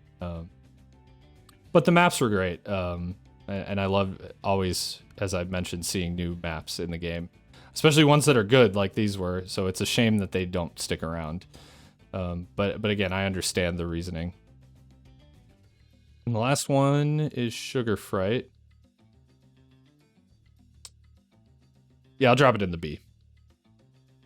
I'll drop it in B. I did enjoy it, and it helped me see the potential that a deathmatch or team deathmatch mode could have for just like warming up. I think the kill confirmed aspect where you pick up the candy, which is basically just the same as like picking up the dog tags in like Call of Duty, was maybe ill-advised. I guess it helped prevent camping a little bit, but people still did it anyways because they didn't care about the objective at all. The respawn system was functional, but not great. Yeah, and that's about it. The map was kind of cool, but again, it's like they just recycled an old map, or upcycled, I guess, an old map from, I think, Rainbow Six Vegas or Vegas 2. I can't remember. I know I've seen that map before, but I just can't remember which one it came from. And it was fine.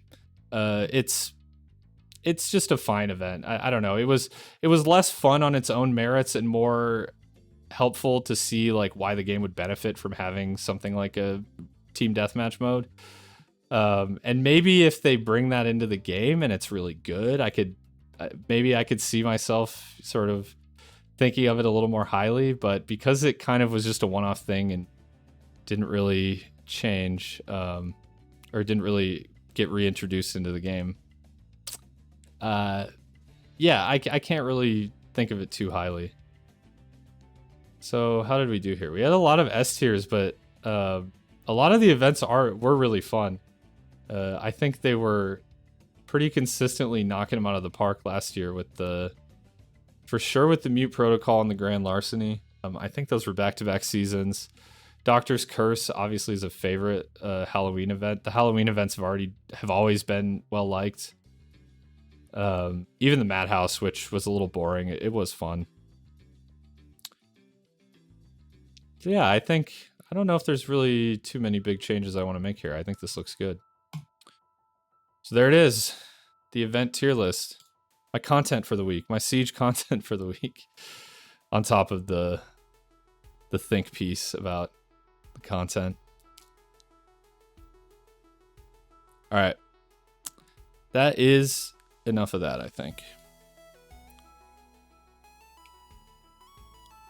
I am going to play some Doom now, I think.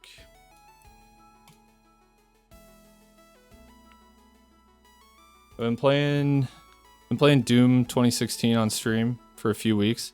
I wanted to play it more, but I just haven't had the time to stream solo enough to really get a lot of this game in. And it's my first playthrough as well, so it'll be interesting. Let's change the game here.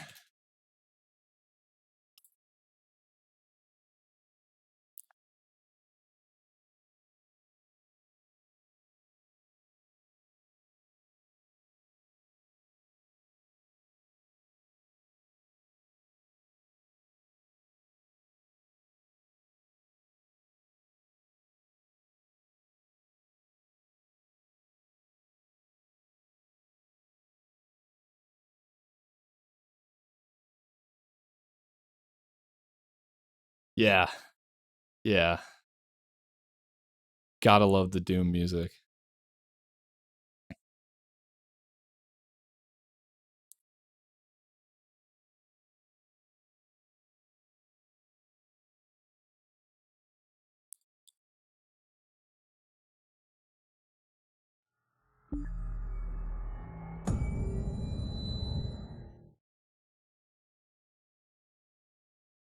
Okay. I'm trying to remember where we last left off in this.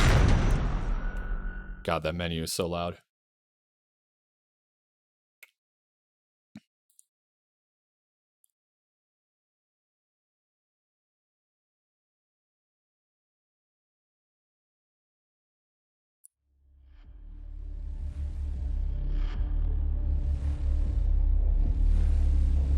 It's gonna take forever to load. I feel like I don't remember this taking all that long to load. Now we're moving.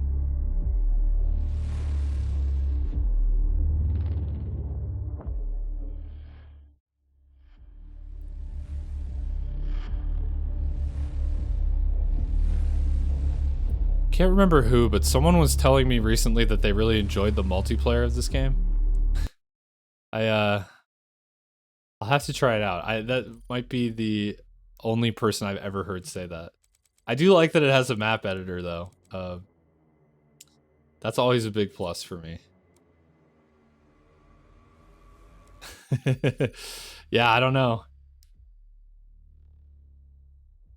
Oh, was it you? I actually think it might have been you now that I think about it. Or was it one of my, I can't remember if it was one of my friends or if it was you. Definitely not you? Okay.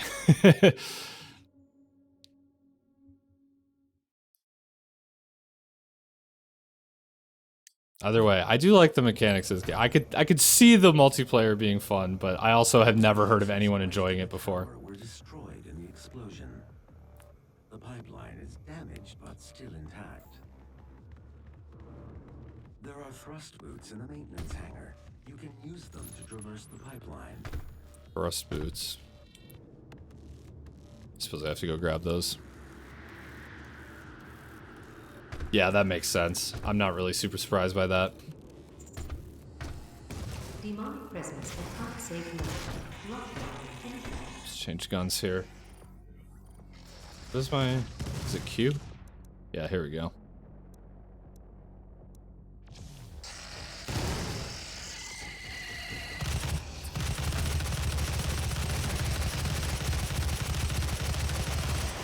Oh my god, he's got a ton of health. There we go. Yeah, I love that.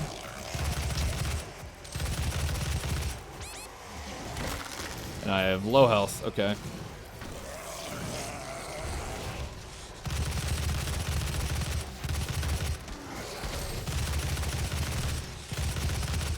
Oh my god.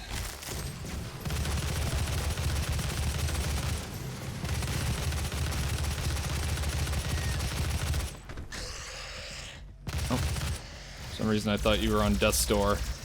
There we go. Wow, he just explodes. Okay.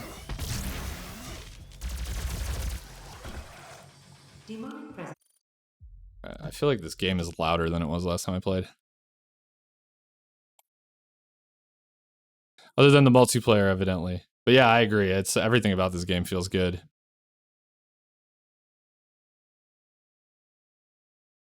Let's see how my levels are with the audio. I felt like it sounded super loud. Of course, now nothing's going on.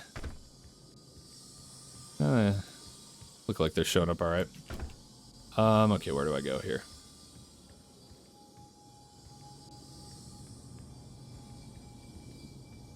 Kind of in that direction. A map here. Completed in 20 There we go. based off a prototype developed by Samuel Hayden's research team. The Argent Tower, also known as the Argent Inductor, is the UAC's crowning achievement.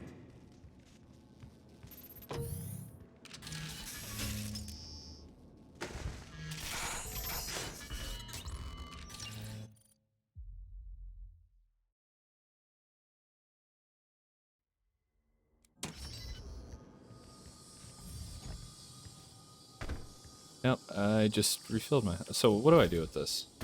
Is it just a double jump?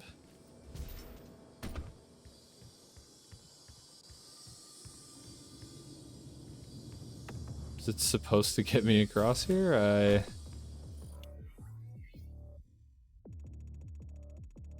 might have ignored some exposition here with the boots.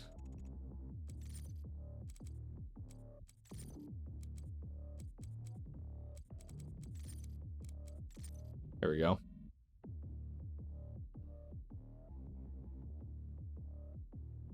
So the user begins to jump, a short burst of argent energy is forced through a booster nozzle on the side.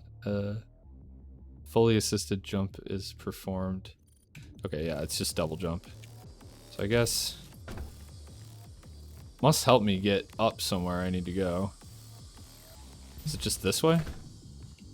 Oh yeah, this looks good. Or is this where I came from? No, this is where I came from. Because I can get up here?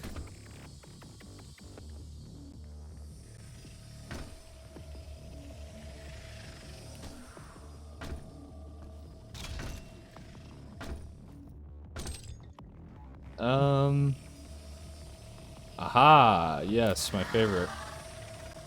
Let's see. Use the super shotgun to eliminate 30 unwilling before the timer expires. Ammo boost. Nice. Okay. I like these. Let's see how well I do.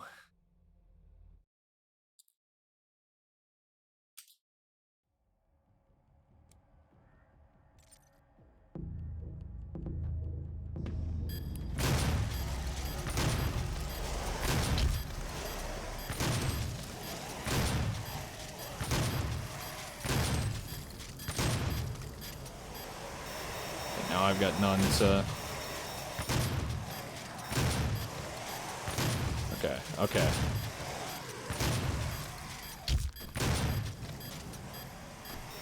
Where are they all? Oh, come on. There we go. Yeah, I gotta chain them together here.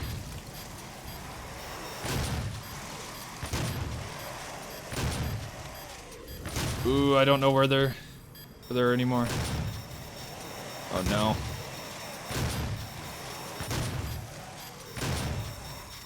No.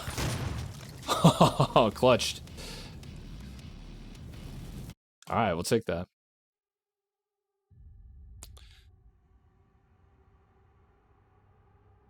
Yeah, those are pretty fun. I like that they're kind of optional rewards there.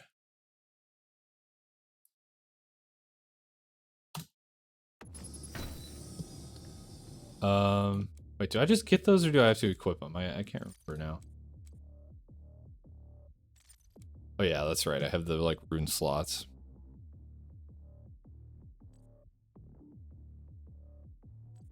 Both of these are pretty good. Let's go with the ammo boost for now.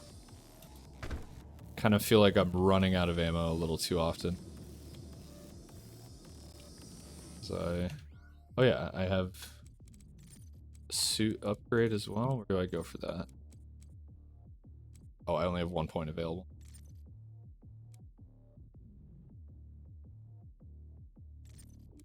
I may as well grab something with it, I guess.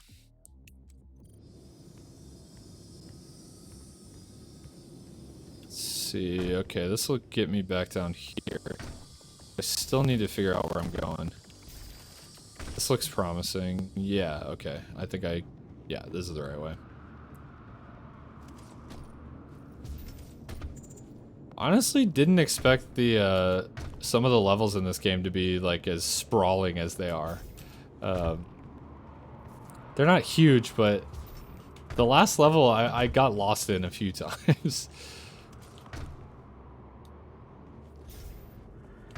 That's not what I want. Rip. I think I've died more times to falling than I have to actual enemies. Yeah, I think it was the refinery. It wasn't super clear where you had to go to get the key cards. And then I realized they were just sitting on like people's bodies out in the open. And I felt stupid, but yeah. All in all, not too bad. I just was a little surprised because I always thought that Doom games were like pretty closed up. So, oh, I suppose I can just go down here.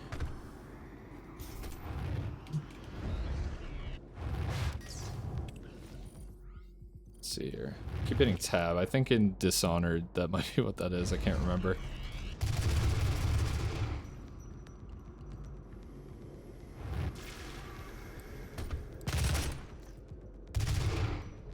Stop running, coward. Loving the double jump. Oh, I didn't actually kill him. I'm just gonna go. Actually, wait. Am I gonna be able to get over there? If I go like... Ooh! Oh, we're good. Saved. I don't think I got that ammo though, unfortunately. I do think I had to go over here anyways. Where is this guy? I can hardly even see him.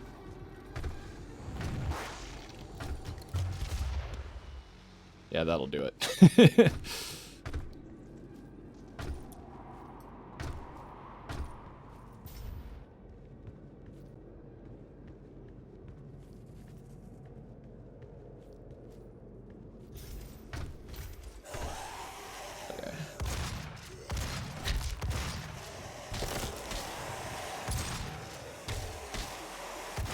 You love me the shotgun. It's hard for me to want to use anything but the shotgun because it's so satisfying.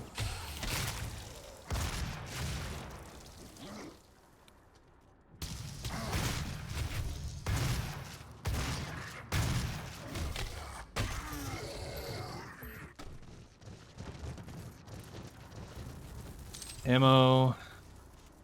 Shields. Alright.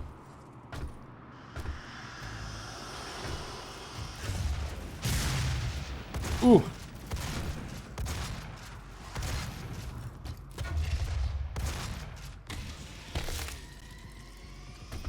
Always go for the glory kill too.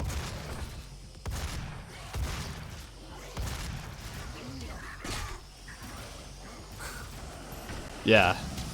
The shotgun lives up to the hype. That's the least I can say. Oh. I thought maybe this would loop around, but well, whatever. I'll fight this guy. Uh-oh. Really? You got a hit in on me? Okay. Okay. I don't think I got the glory kill speed rune yet. If I have passed it already, I didn't see it. Because I think I've done all the ones that I've seen so far. But that one, yeah, that one sounds really good. Wow, it took me way back. Okay.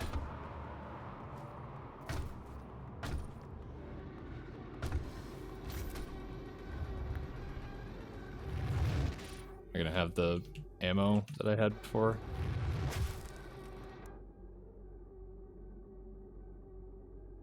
No, you might be right. I actually didn't even I didn't even know those were a thing for a while.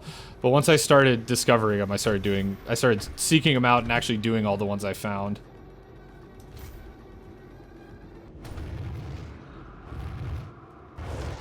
These guys in different spots now? Okay.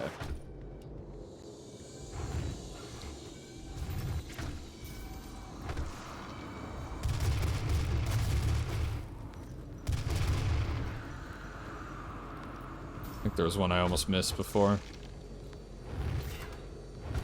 Oh, come on. There must be an easier way to make that jump that I'm not seeing. Or I just don't need to go over... No, I do need to go that way. I don't know.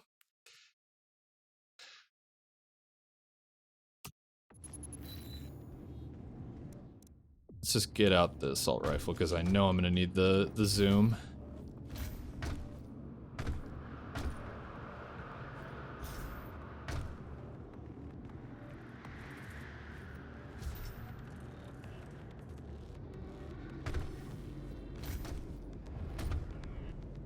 Wow, I almost over-jumped there.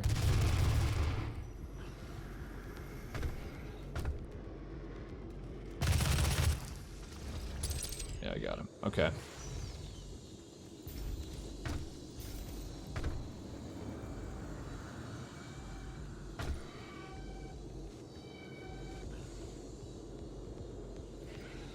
Yeah, I mean... they're all on my side now. Yeah, I don't really see a better way.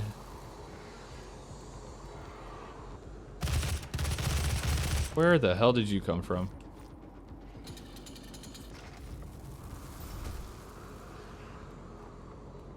Oh, okay. Did not see this before. I just... okay. Definitely thought I should have vaulted onto that, but...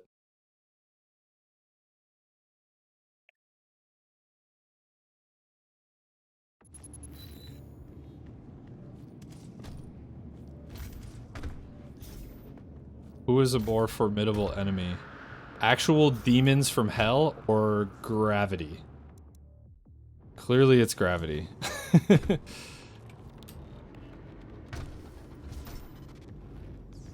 And that one scares me every time because it looks like I should vault on it, but then I just kind of glitch up on top of it.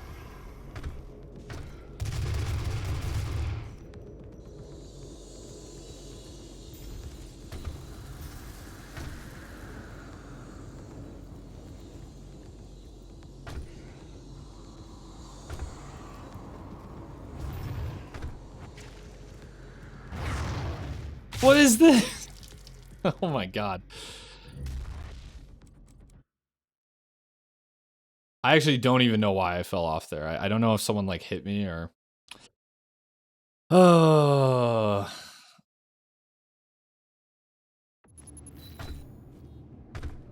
Yeah, pretty much.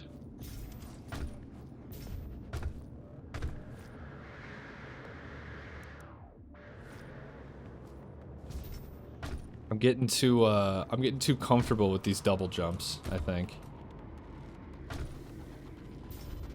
This is where, okay, I actually did vault that time. I don't know, these guys like...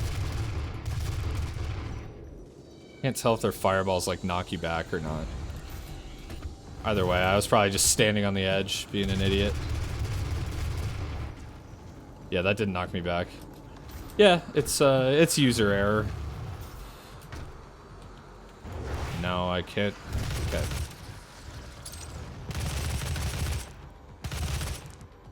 Yeah, he was dead anyways.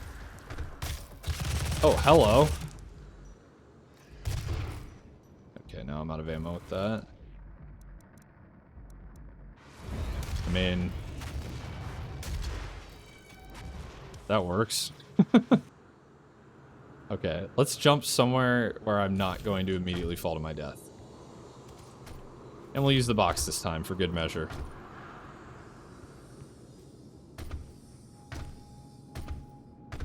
It's funny that I, like, made... Where was it? I actually already don't even remember where... It was over here where the arm thing is. I made that jump just by jumping around it before. But this seems more like it was the correct way to go.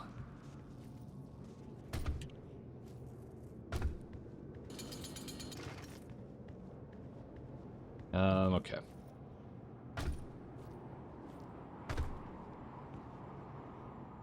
Right? Now I already don't remember where I went.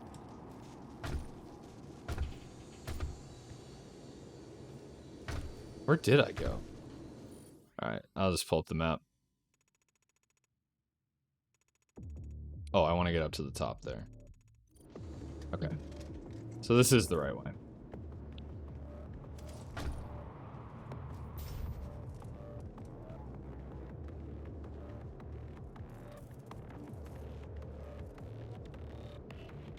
Yep. Alright. We're back. Shotgun out.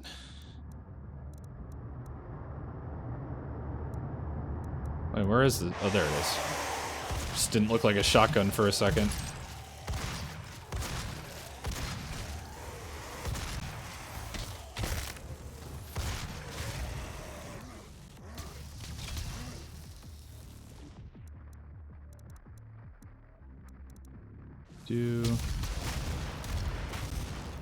That'll take care of him.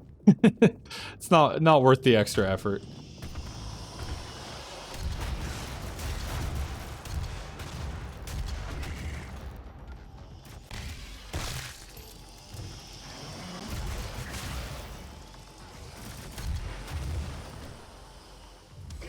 Probably don't want to waste all this ammo.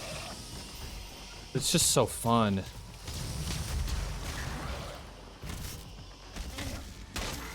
There we go. Finally, I have the last life on that guy. Okay, last time I was in here before, I got like a secret found thing. Let's see. Now there's this, which is great. I don't... Let me see.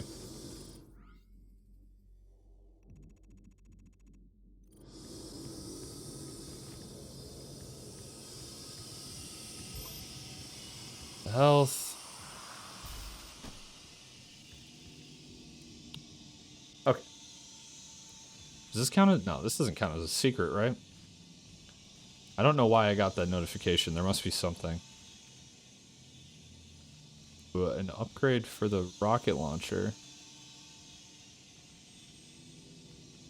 Yeah. Yeah, you can kill people with the chainsaw and it like shoots out a ton of ammo.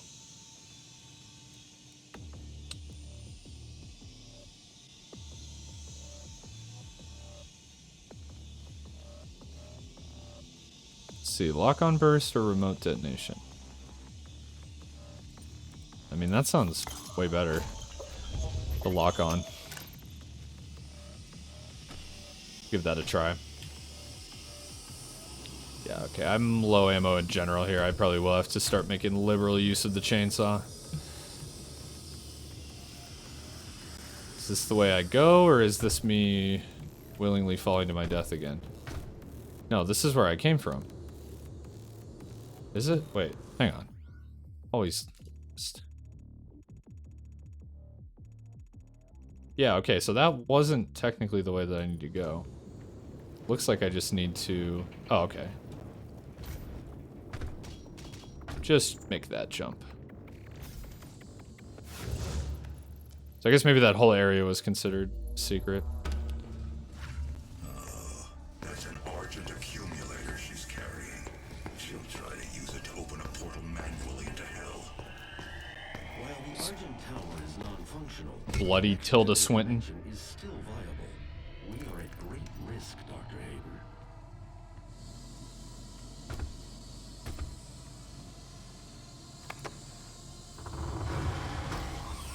Alright. Just go all the way through. Okay, here we go. Should get a weapon with ammo.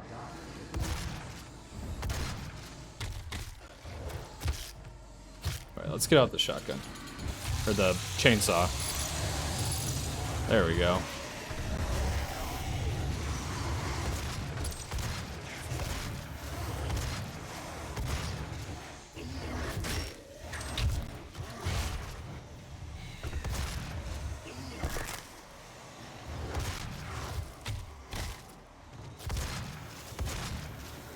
I don't like the laser guys.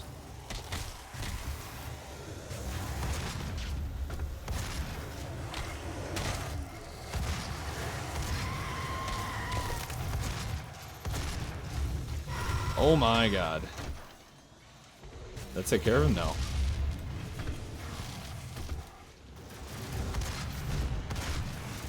Let's see. Use something else here. Plasma? Oh yeah.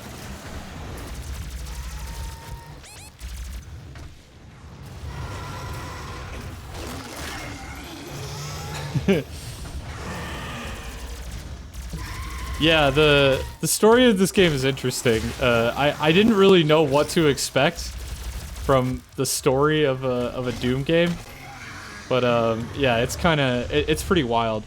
I do think like the voice that occasionally comes over the intercom and talks about how the demonic presence is at unsafe levels is pretty much like the funniest thing I've ever heard. But you know, I'm just kind of rolling with it. Oh. Did I not kill you, or are you another one now? Okay, almost out of ammo here.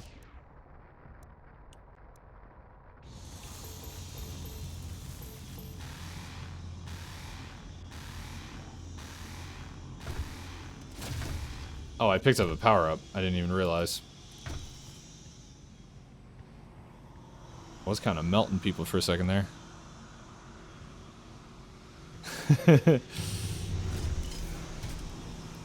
Yeah, I mean, I feel like you wouldn't want the story of a Doom game to be anything but, like, as hammy as it could possibly be. Is this like a one-way trip to me dying?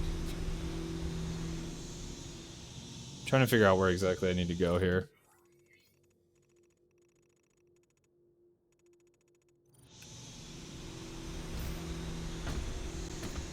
Do I get on top of it? Doesn't seem to want me to.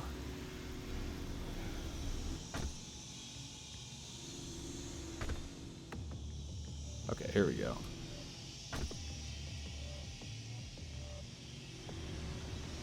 Oh, this is pretty cool, actually. Doesn't look like one comes from that way.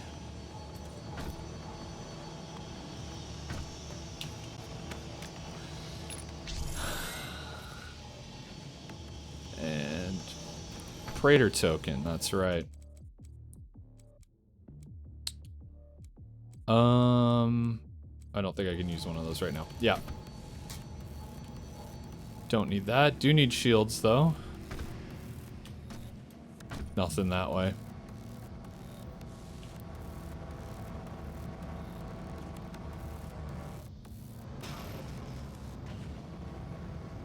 I guess I might be at full ammo. I don't know if you find like a copy of one of your guns on the ground. I don't know if you can resupply from it. I think I'm just full right now though. Oh yeah, I still haven't tried out my secondary fire on the rocket launcher. I'll have to do that. To this guy. Presence at unsafe level. Lockdown. That's kind of fun.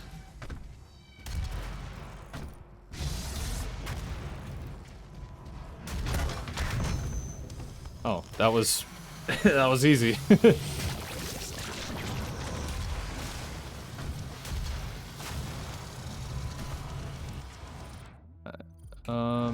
Yet again, keep hitting tab to switch weapons.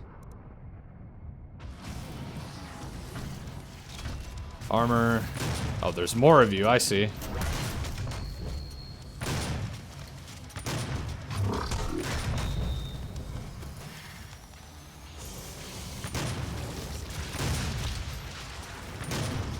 I do like the super shotgun. I'm not sure if I like it more than the normal shotgun, but...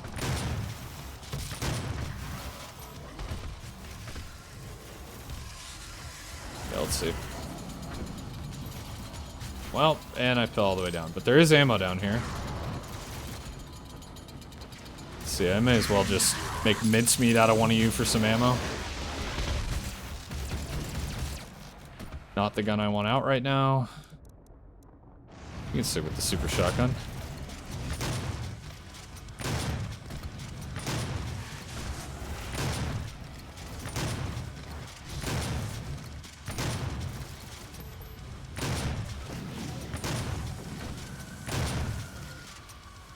I do like that every enemy pretty much drops health. That actually makes it like worthwhile to kind of prioritize and think about your target acquisition a little bit.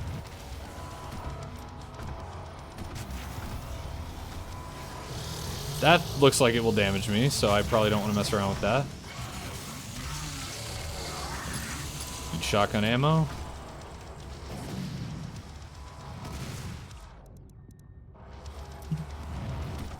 Can I like rebind which weapons are in which slot? I feel like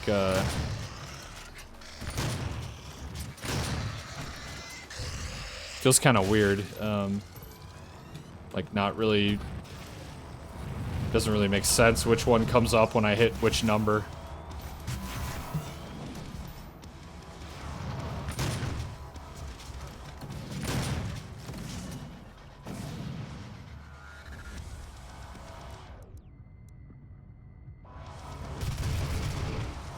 That'll take care of him.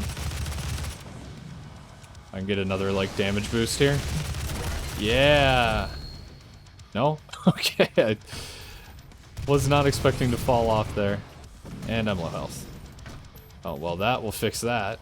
Oh, no it won't. Those only give me a little bit each.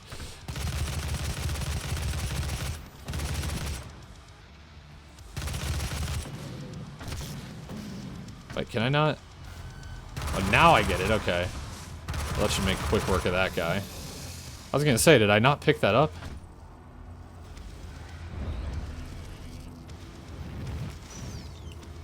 Oh, okay, I see. Yeah.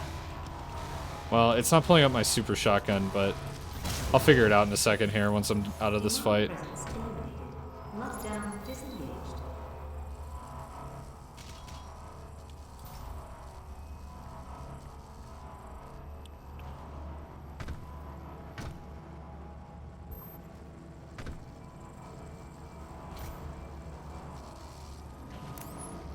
Okay. Let's see here what my options are. Oops. No, I don't want to change that. Oh yeah, pistol, combat shotgun, plasma rifle. Okay.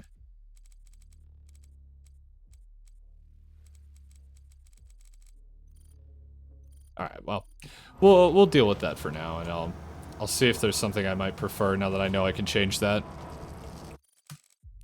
Run to the bathroom real quick.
All right. Okay, it brought me.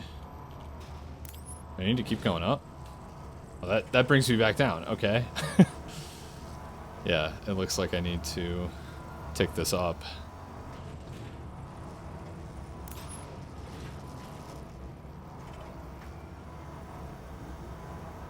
Or is this not how I... Yeah, okay, it just takes me back down. Oh, I have max shields. Alright, to the map we go.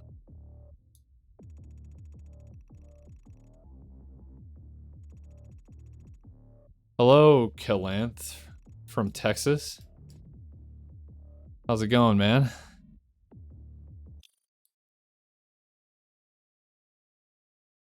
Up is the direction you go when climbing. Good to know. I thought maybe the elevator was what was gonna progress me, but now I'm not quite sure where I need to go.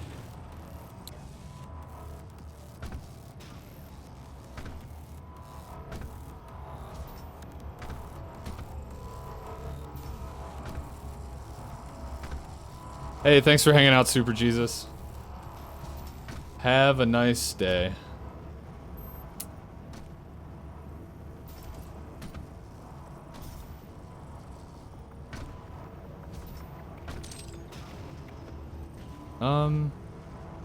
Oh, what is this?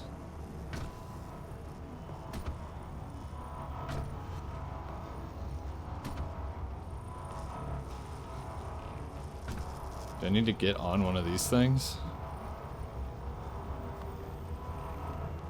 Yeah, wait, okay. Maybe that's what this is for, is to boost me up.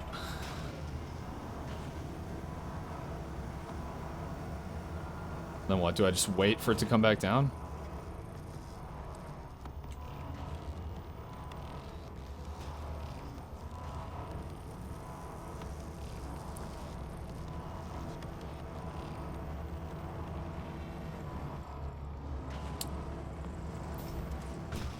Okay, we're on it. We'll see if this is the right way.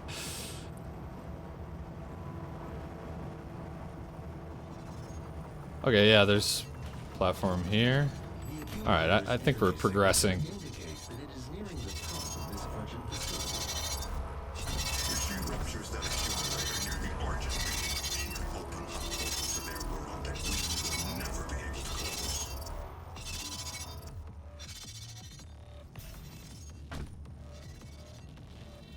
Not the hell portals. Really? There we go. Okay. Don't know why I didn't grab that. Can I just go across? Little worried about my ability to make that.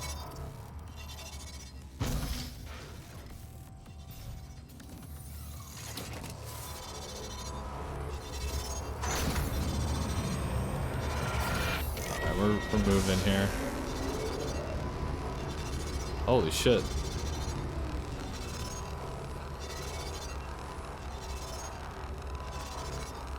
Am I gonna die if I... Okay, I see. Presence at unsafe levels. Lockdown.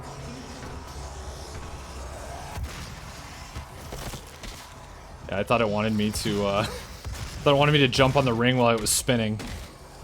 I was mustering up the courage. I'm glad to know that's not what it wanted.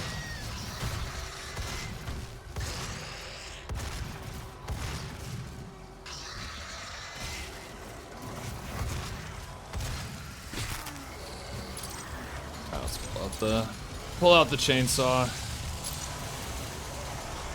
Gotta keep the shotgun fueled.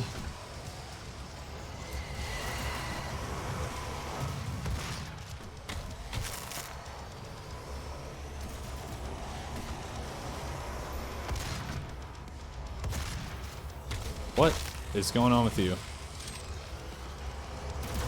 You guys like strobing.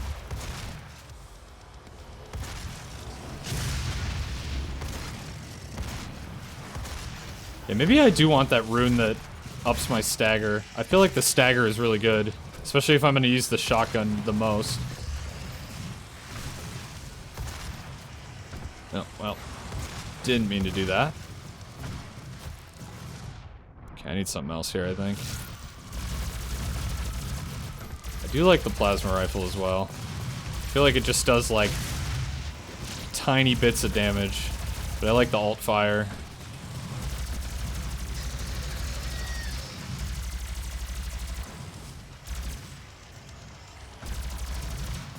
I'm about to run out of ammo with it, too.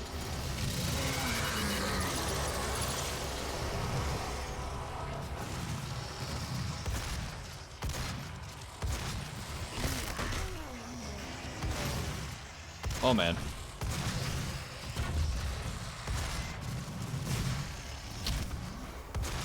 Oh, there's two of you.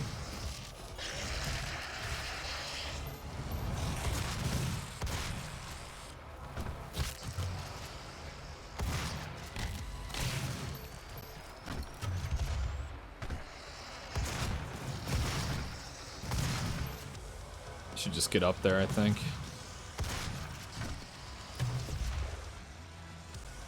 Oh, did that get him? Oh no, he's just jumping around. Wait, that wasn't the guy I was fighting.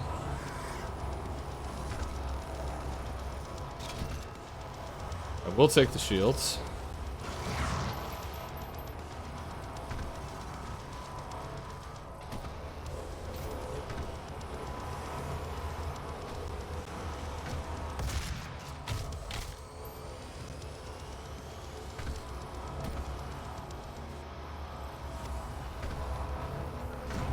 Oh, no, there is still a couple of you.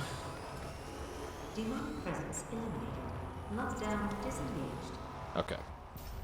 That's what I was looking for. Let's see, I got an upgrade point.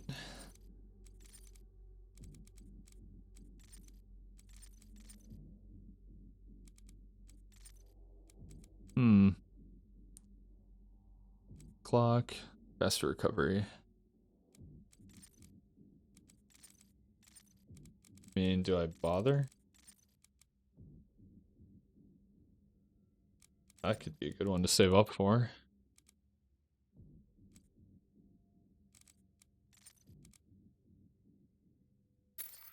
Let's do this. Is that like the charge burst? For now, should be good. The road to hell is paved by Argent Energy.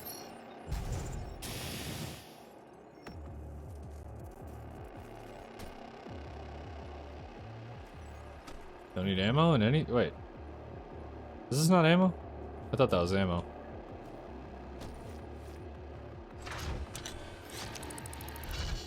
Aha.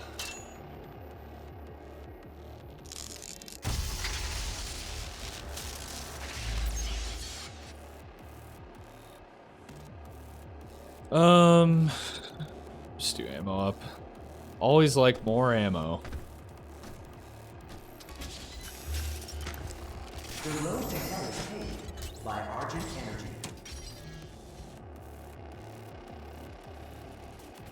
Let's see, is this not where I need to be? I thought maybe this is my way forward.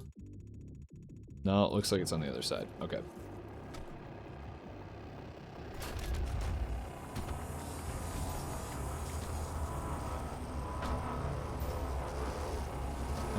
Oh.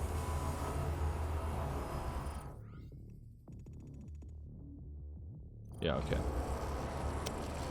Can't tell. Doesn't look like there's a room over there, but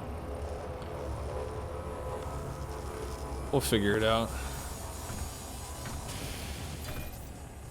Oh, it's just a power-up. Wait, do I go in here? No, that doesn't seem right. Oh, I want to ride this thing. Well, okay, not if it's gonna do that.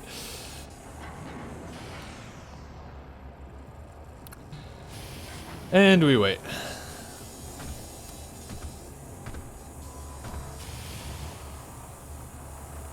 I think despite my many deaths while platforming in this game, I do actually enjoy the platforming.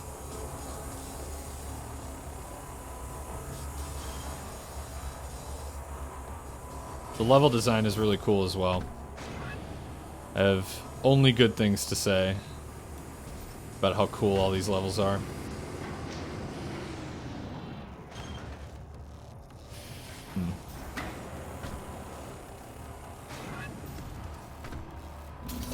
This kind of reminds me, like, ever so slightly of the Titanfall factory level, just where everything's moving around and platforming is like such a big component. It looks like I just need to get up on one of those. Okay, I see. This will help me make that jump. Oh, or not jump at all. Man, I really want to play Titanfall 2 again. I think I could probably knock out that whole game in one stream. Ooh. Can I? Nope. It sets me on fire. I don't know why. That was like that's like being a kid and touching the hot grill. Like you just kind of have to learn the hard way. Uh-oh. Ooh.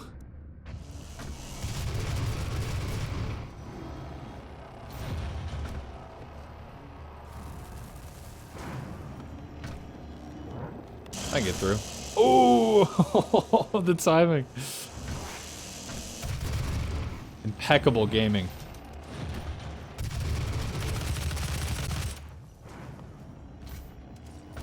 Alright, we're getting there, we're getting there. This is just gonna go up. Yeah, this is a real cool level.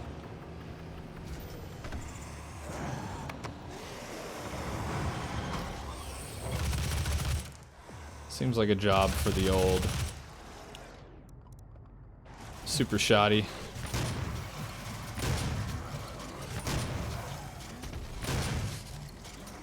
That's right, I forgot this has like an aim down sight kinda. Oh, screw you. I hate these shield guys. Oh wait, go for the glory kill. Yeah.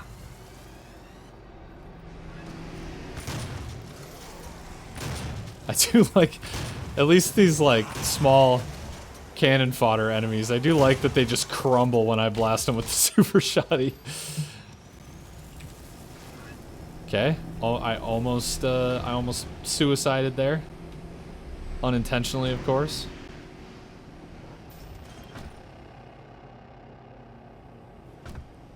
Is this right? Okay, well, I will do this. Increases effectiveness of equipment items. Eliminate 10 unwilling with explosive barrel damage. Okay. Interesting. Let's give it a try.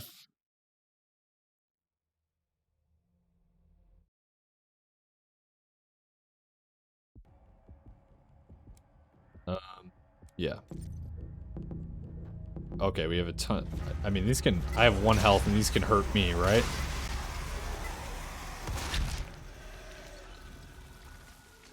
Okay.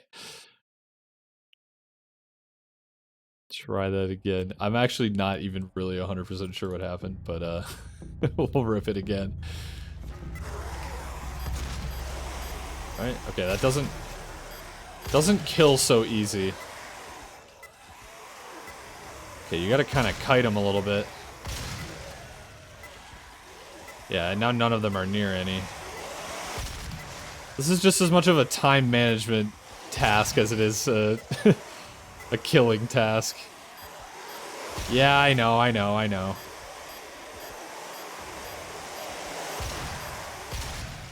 There we go. Equipment power. I guess I haven't really been using grenades all that much. But not for any reason. I just keep forgetting I have them.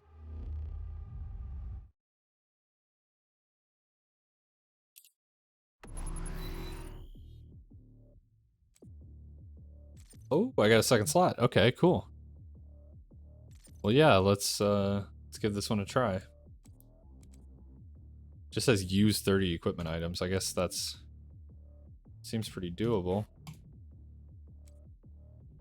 Is there something I need to do that I haven't done? I just wanted to close and it beeped at me.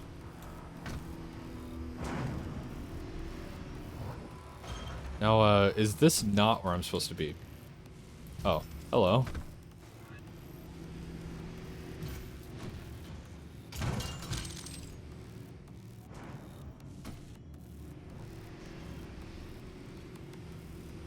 Give me... Daddy's here, buddy. And he's lost. He's very lost. That just kills you. Well, I had to learn somehow. There you go, Jimmy. Welcome. Above the ammo crate? Okay.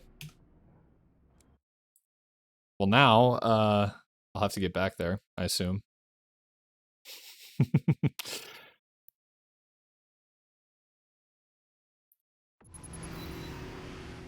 Oh, no. Okay. Just right here.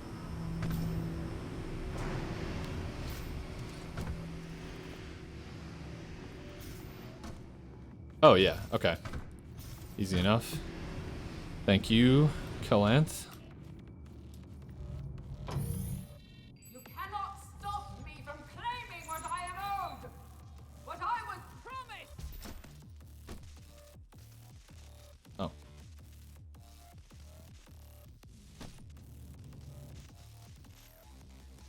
Oh, am I see.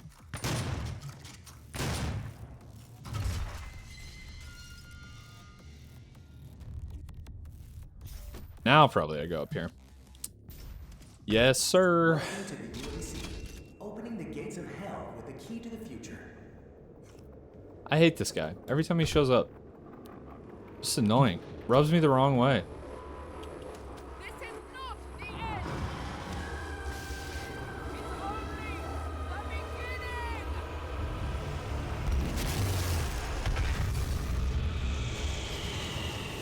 beginning!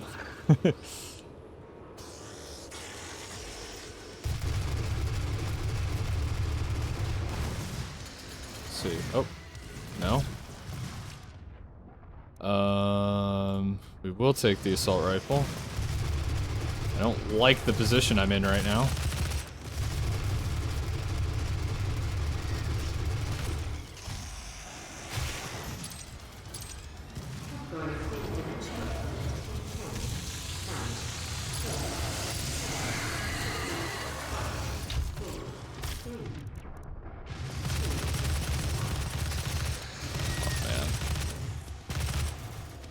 he's off the edge. We'll take that.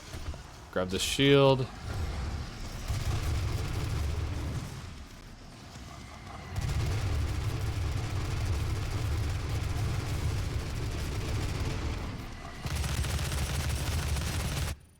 Where's my grenade button again?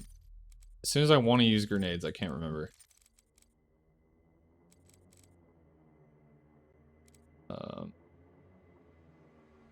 Why do I not see it? Use equipment. Control.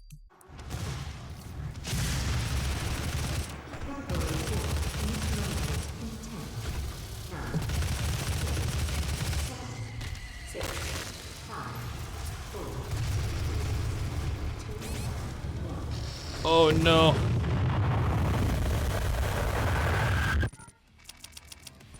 Okay, well. I actually was about to die. Got saved by the bell there.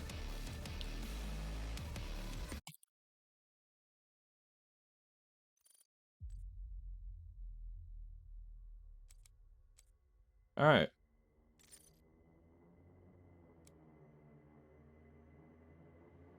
Why did it kick me out to the menu?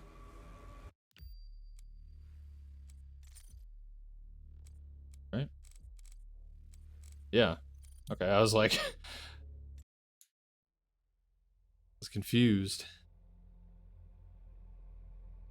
Oh wait, did I choose the wrong level there? Might be good, we'll see.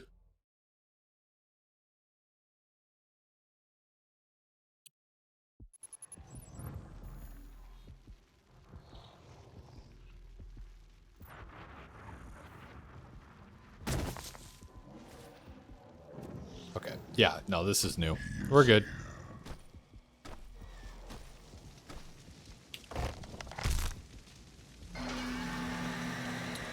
Welcome to hell, I guess. Damn, this is sick. We'll set up a portal device at the tomb. Use the light poles to mark our path. Okay. Light poles. Looking for light poles. So I did come in with my same low health, so we'll have to grapple with that.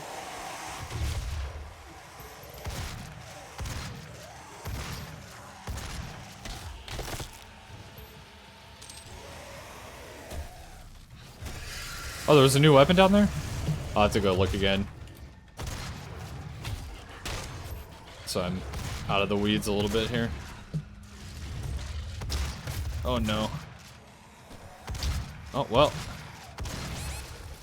Oh my god. Give me that health.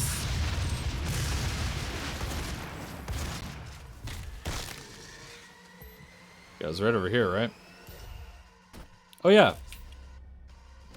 Damn, wouldn't want to miss that.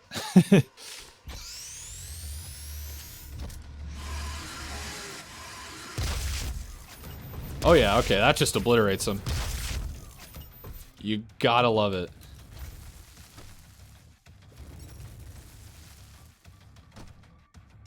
Okay, I guess I just need to go back up now.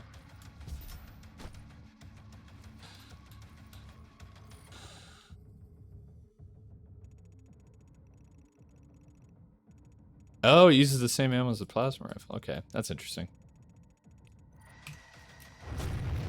I think I like this quite a bit more than the plasma rifle, although the rate of fire is really slow. But it just smacks people. Oh! Yeah, okay. Only took a couple hits on him.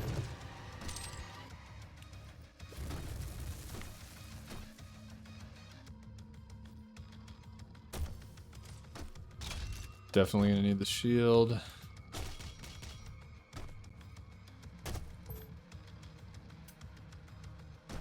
See you down there. I almost want like a scope on this thing. I feel like I could use it like a sniper.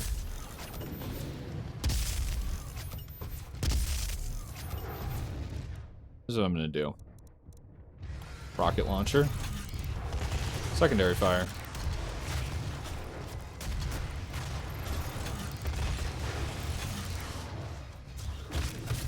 Okay, those guys are taking more lumps than I thought they would.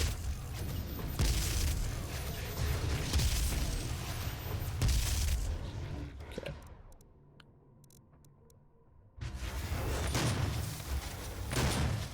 Oh, I got him.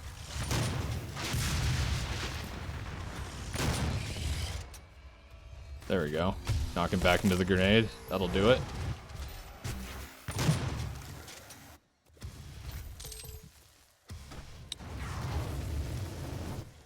Health over here. Okay, we're feeling better again. And big health here.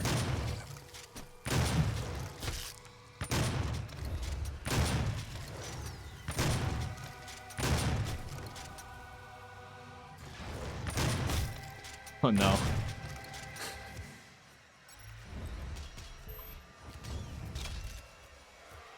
Big shields.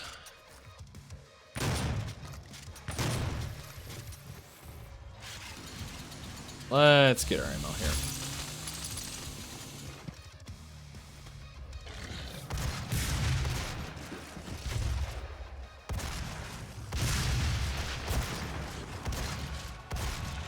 Man, I did the real life dodge when he landed on me there.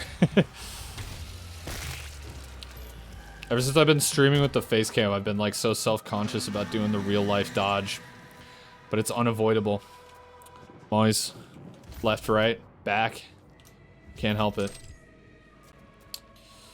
Okay. I think we pretty much did everything here. Oh no, we have a oh no, this is something else. For a second I thought that was a rune trial.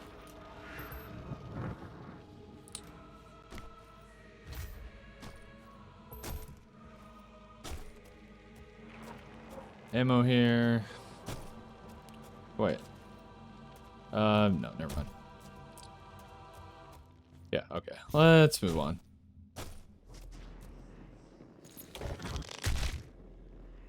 Elevator? A elevator? No, it's not an elevator. It did something else. Oh, did it just take me somewhere? Wait. Oh no, this is where I was. So I'm just going this way.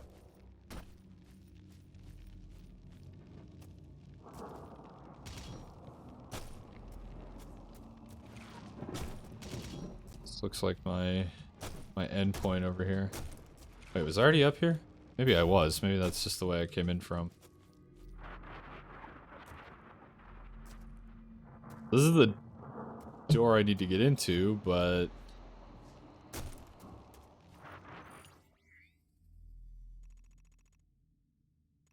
oh, am I gonna need some sort of access to get in there? I almost said a key card. I don't know what kind of key cards they have in hell, but that's closed up.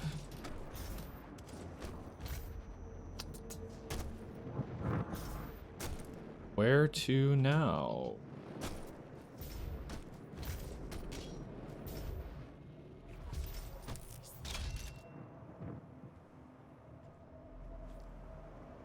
Oh, I'm not gonna make this. Oh!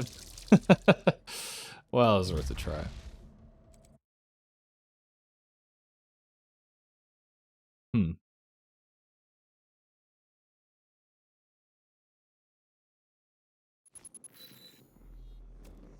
Okay.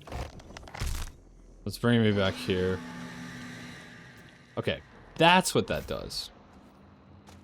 This must be where I need to go. There we go. I was just running around like a chicken with my head cut off with yeah, I got it.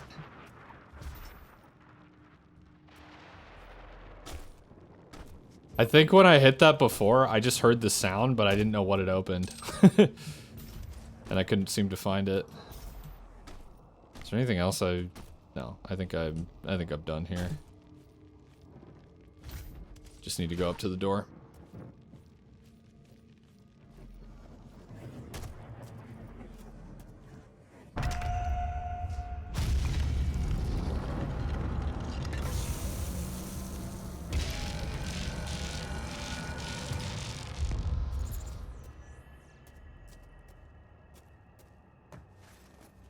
Give me that.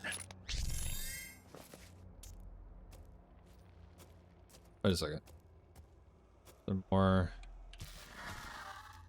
In the first age, in the first battle, when the shadows first Okay. lengthened, one stood, burned by the embers of Armageddon, his soul blistered by the fires of hell. I can't even get back here. Tainted beyond ascension, he chose the Oh. Really? The demonic voice in my head has a has a range, and if I walk too far out of it, it just goes away. What did I get even? I don't even know what I unlocked here.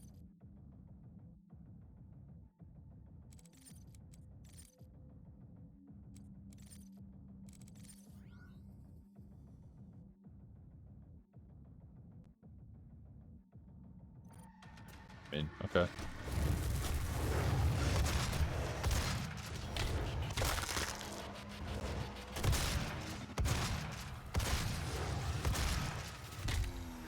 Ooh, yeah. All right. I like that. I don't like that, and I don't like that I just fell down right on top of it.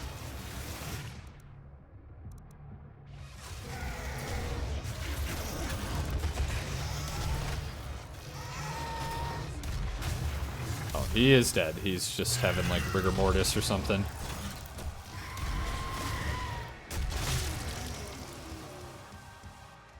Did not mean to double click there, but cool. It is like, I do enjoy the rocket launcher, but it is like far too easy to suicide yourself with it.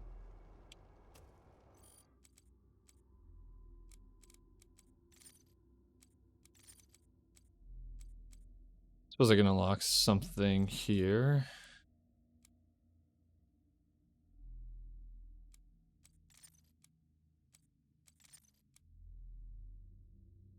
This will pulse when near secret areas.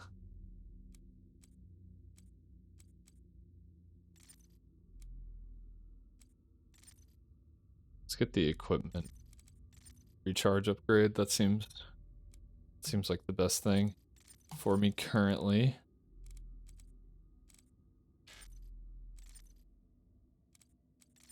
I don't know if I have enough to unlock anything here. 3, 5, 3, 3, 6, 5.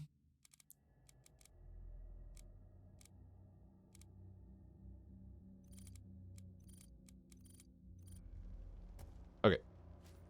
On we go.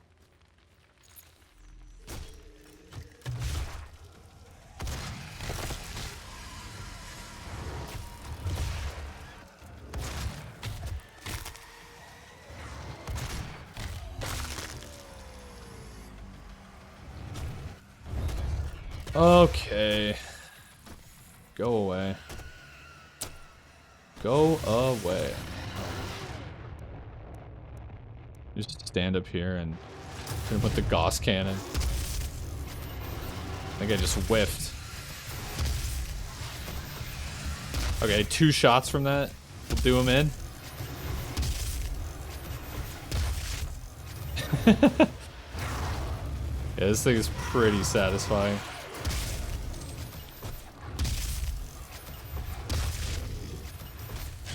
Oh, he's not dead. Do you need that health? Thank you, sir.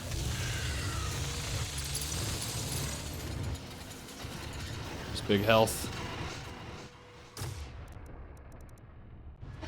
Let's get out the super shotty. Where did you go?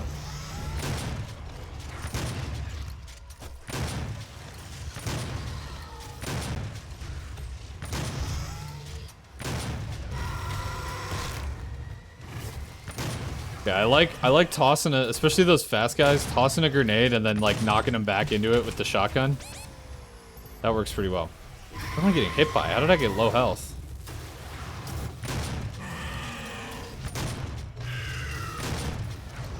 I think I need that. Well, I'll get some health from him. Use the shield. Yeah. That felt good.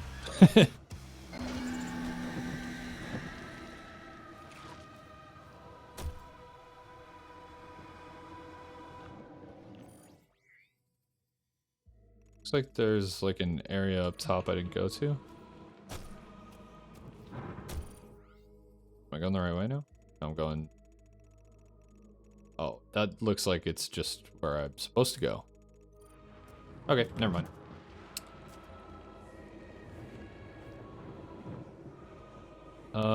I could backtrack for that health though. I think I'll do that quick.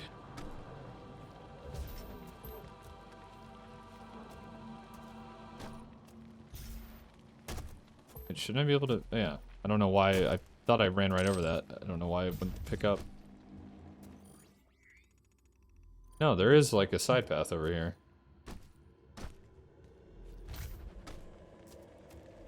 Is there? Oh, it's just... It looks so different on the map than in reality. And there's just nothing up here.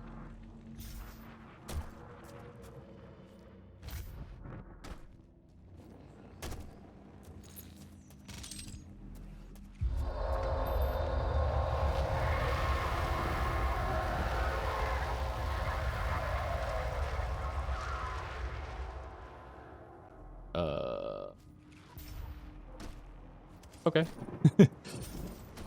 I'm not good yet at judging judging which jumps I can make. We'll take that.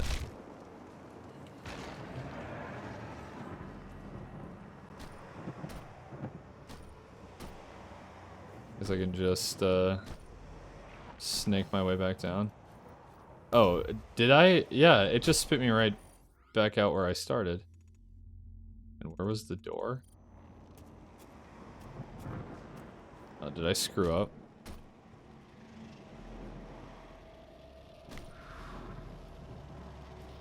I think I have gone a very roundabout way to get to where I need to go. Yeah, I think I'm gonna have to backtrack here. Tons of health over here, though.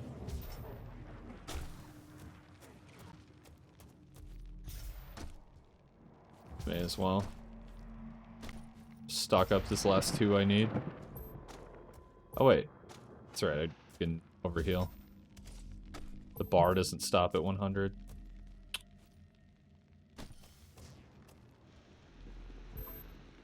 Big health.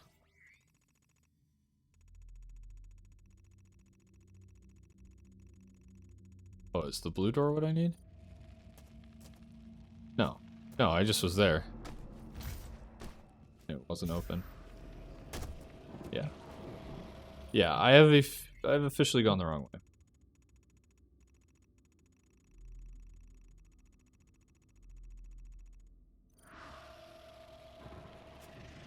How the hell did I get out of here the first time? Yeah, okay, over here.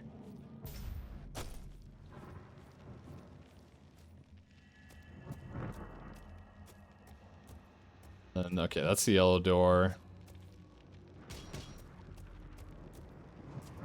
That door's still not open.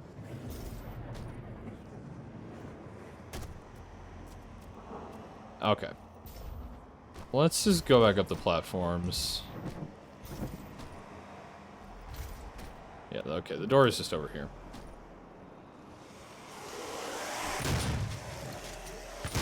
We're good. Oh, you got away. Sneaky bastard. I think I've already been over here. Oh, this is just the beginning of the level. Alright.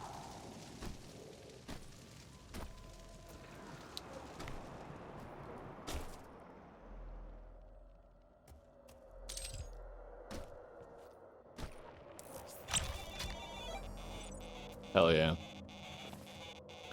I've not been good about finding the secrets so far, but they're pretty cool. I like the ones that are basically just like OG Doom levels.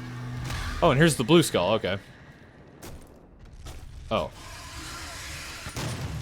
Wait a second. Now I'm really extra confused. It just spits me back out here?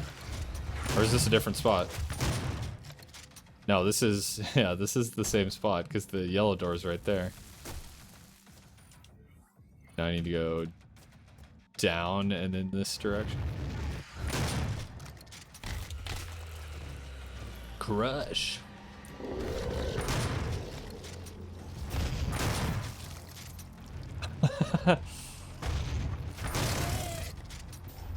I do recognize these guys from the OG Doom. They're quite a... I guess I have the damage amp right now. So they're going down pretty easy.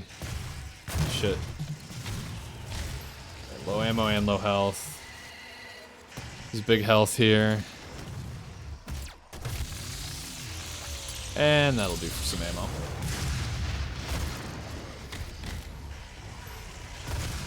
Oh my god.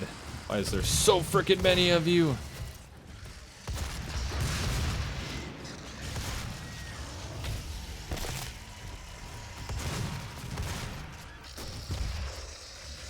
Oh, you're ready to die. Why don't I help you out with that?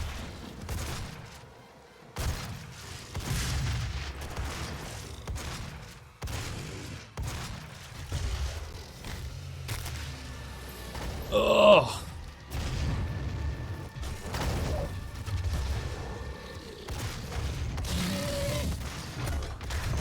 Okay, yeah, these guys are a little spongier when I don't have the quad damage. Wait, what does a glory kill on these guys look like? Okay, I like that.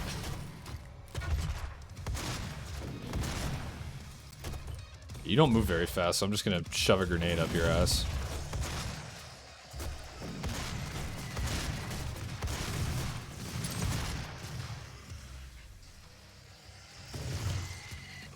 Oh, wow, that just missed.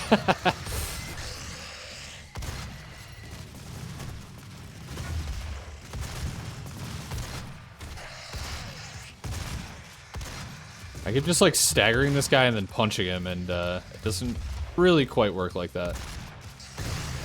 I mean, it does stagger him, but... Are you susceptible to being chainsawed? Yes, everyone's susceptible to being chainsawed.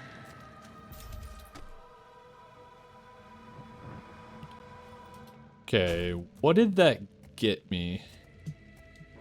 Where's my objective now? Is it that door? Oh. Aha, the skull. Okay, perfect.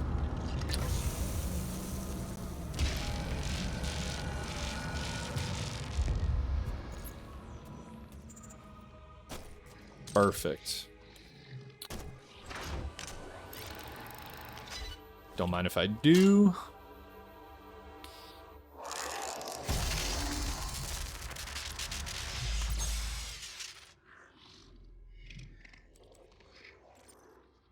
Go health up.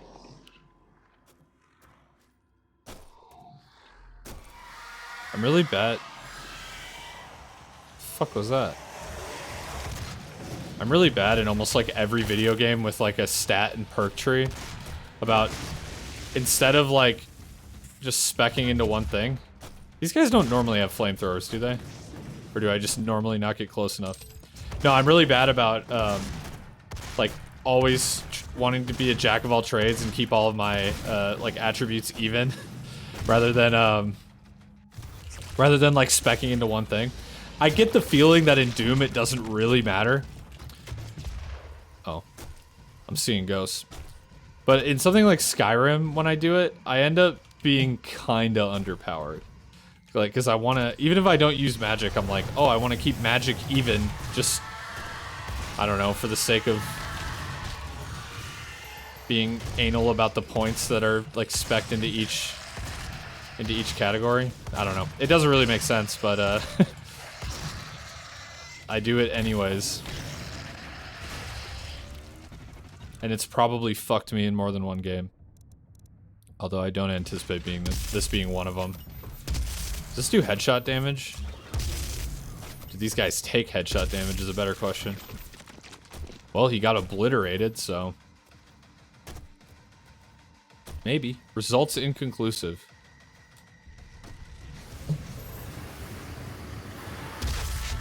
Hello. Oh, you're just gonna charge at me. Okay, well.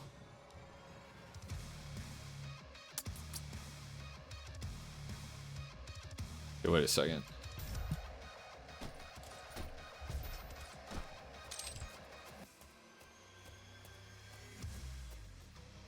Okay, this gets me somewhere. I think that missed. Oh! Oh no! All that health just get... Okay, we desperately need that. Hello? Where are you? Oh, you're above me!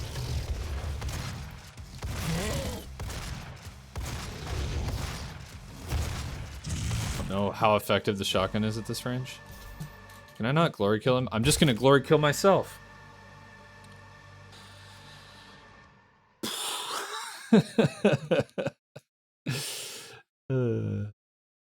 Wow, I got way too greedy there. Wanted to do a flying glory kill on him, and I paid dearly for it. I paid for it with my life. I think I'm just my own worst enemy in this game. I've died more times to just my own stupidity than I have to, like, actual fights. Okay, I need something else here.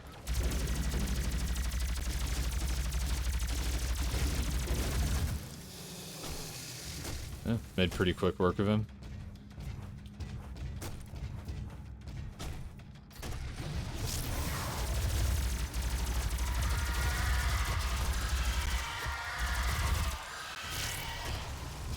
Whoa! Yeah, I was gonna say, you're supposed to be stunned.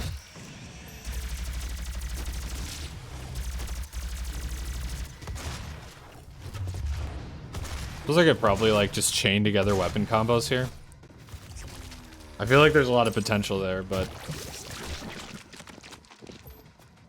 Did I just shove a grenade in him? Then he, like, bubbled over. Kinda cool. Kinda poggers.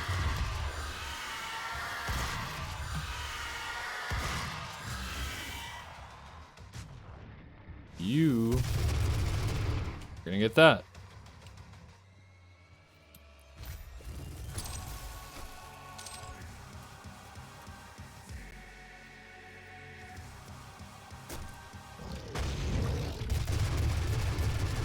Is his eye like a weak spot, or his mouth, or... I don't even know at this point. Oh, I can glory kill him, finally! His buddy's behind him. Holy shit, he just ate me.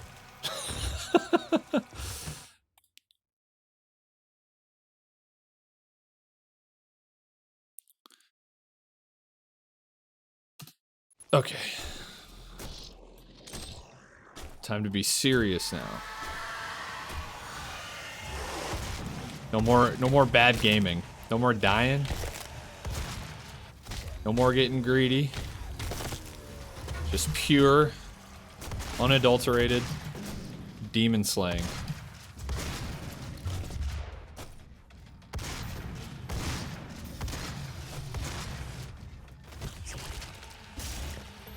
So far, so good. Yeah, it kind of does look like you just shove a grenade in him. I dig that.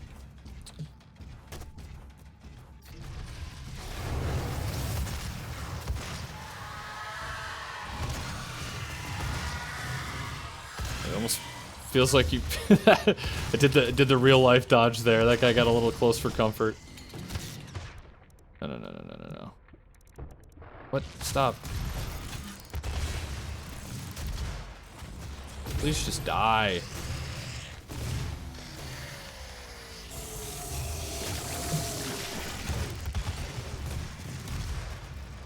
Oh, that took care of him.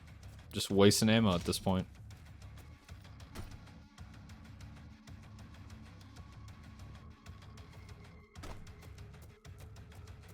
Is all this unnecessary? No, okay, I need to open that door somehow. Okay, I'm actually probably trekking in the right direction here.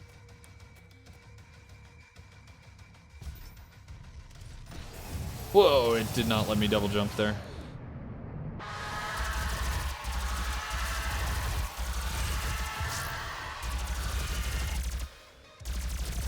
Really?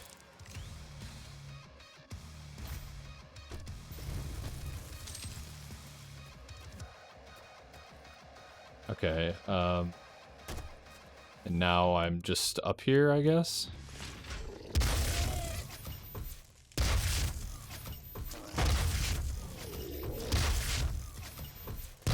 This needs... I wonder if there's an upgrade that makes this do penetration damage. I feel like that's what I want more than anything, is just to shoot at one of those guys and blast both of them. Okay, I am on low health. This looks like I want what I want over here. There we go. I am gonna backtrack for that health and shields though. Then, okay. How do I get out of this?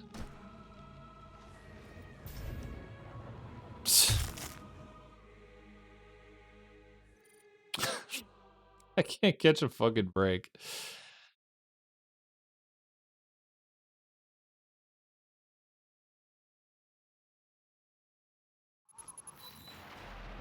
Oh, thank God. Thank God. Save me the embarrassment.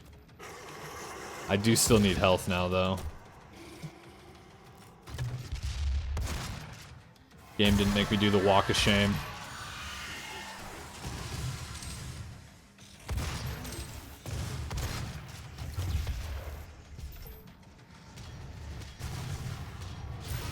Power up. Oh, speed?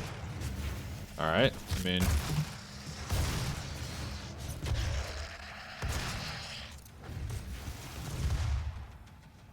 That's what I'm talking about. Okay, man, the grenades are good. It is definitely a mistake that I haven't used more of the grenades. Although they're just on a cooldown, I guess, so... It does make it hard to, like, chain them together.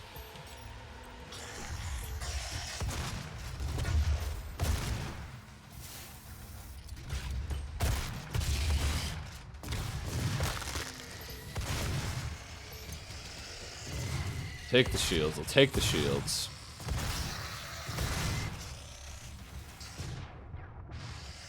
You guys can be chainsawed, right? Yeah. Yeah, you can.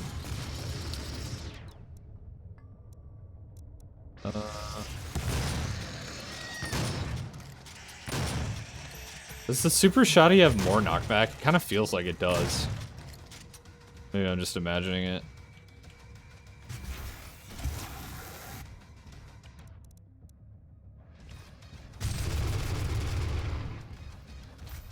Yeah, we'll take that all day.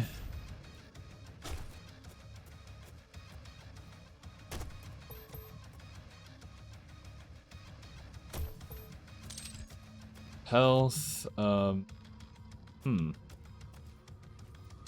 How do I get in there? This is where I came in from, right? Yeah.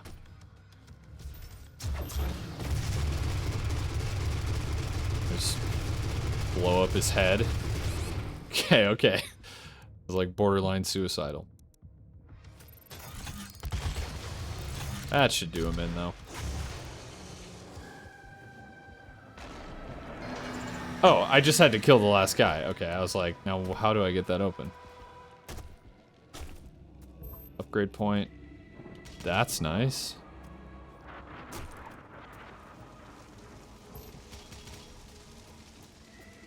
Man, not that I didn't like the, Wait a second.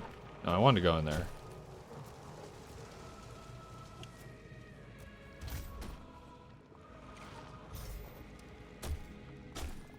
Not that I didn't like the, I'll come back for that. Not that I didn't like the space station levels, but I feel like the design of these is, like, so much cooler. The hell levels. Where did this take me?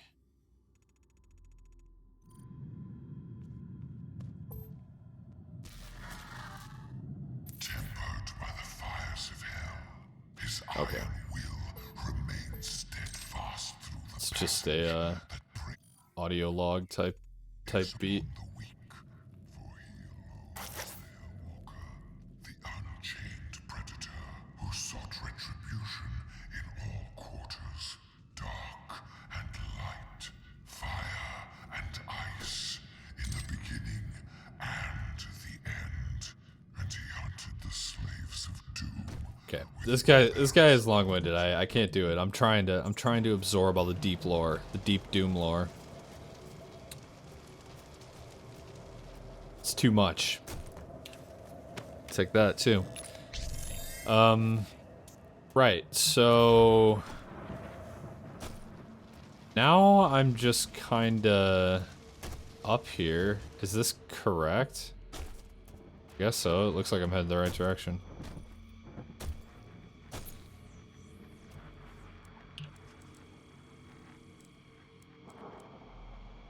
Ooh.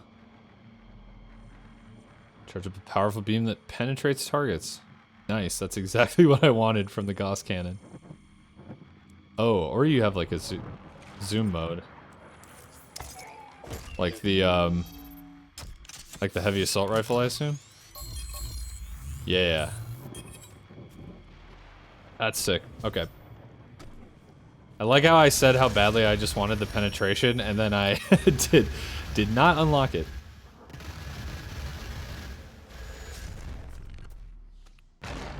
Is that supposed to be just like simulated gunfire? That noise is kind of just ear piercing.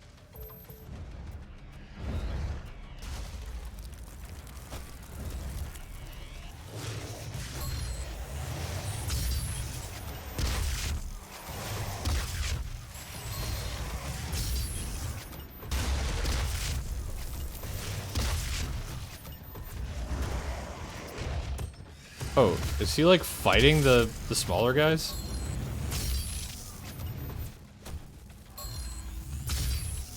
Oh my god, the aim down sight sensitivity is so freaking low with this thing.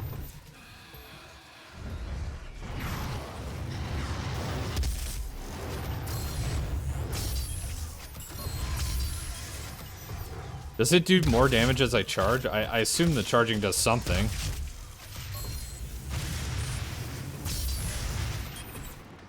And now I'm low on ammo. A little bit laying around. Take the shields in hell.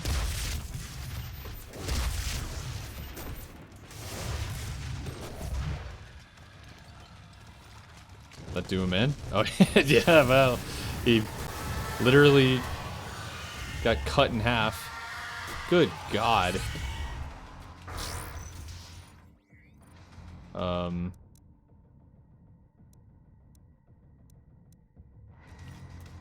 Just take the shotgun. I don't really need the damage amp for these guys, but the health will be nice. Unless I just let one hit me.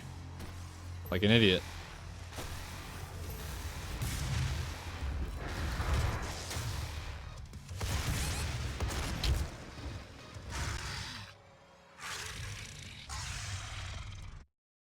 I could have seen that one coming. I won't complain too hard about that.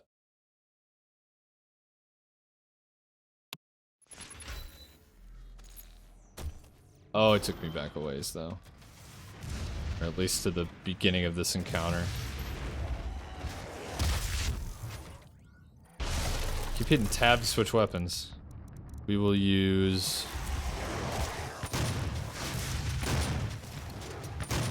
Super Shotty's just fun, man.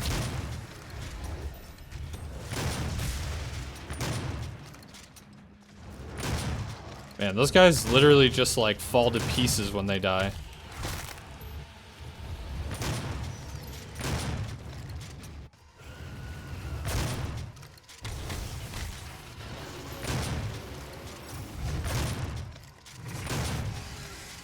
Where are you going?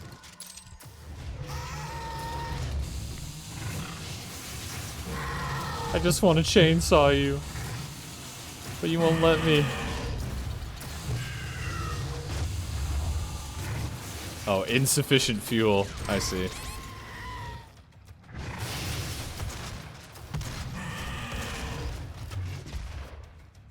course that misses.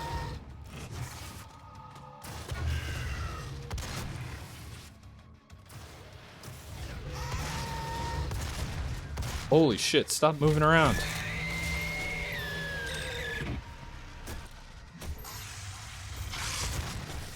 Oh, you're back. No way. I don't even know why I hit R there, as if that would just, like, give me more ammo. But there's ammo. Yeah, I will roll with the charge burst for a while. I just upgraded it. I may as well. I do like how it staggers. Just doesn't feel like it does a lot. Whereas the other alt fire feels like it does pretty damn high damage.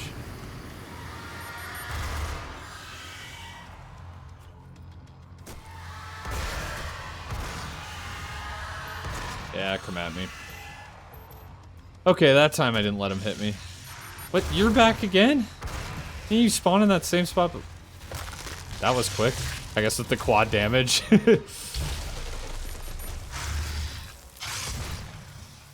I'm not sure how I feel about the power-ups. Those feel like almost a little too, like, gimmicky and arcadey.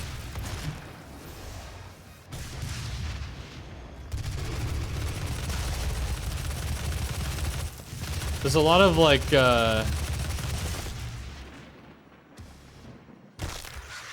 oh my god. Well, that was sick. That was the coolest that I've ever seen my legs get ripped off. There's a lot of, like, dissonance in this game where it's like, on one hand, it's like so out there and ridiculous and like there's power-ups and it basically is just like an arcade game. But then on the other hand, there's kind of like a semi-serious narrative. I don't dislike it. It's just interesting. It's a very, it's a choice for sure. I guess like Doom is just Doom though, you know? Like I feel like you don't even have to have played Doom to kind of just know what a Doom game is like. And I feel like this game like lives up to like being a modern interpretation of what Doom is, I guess. Jesus Christ. How did I shred you this time and like fight you for like 10 minutes last time?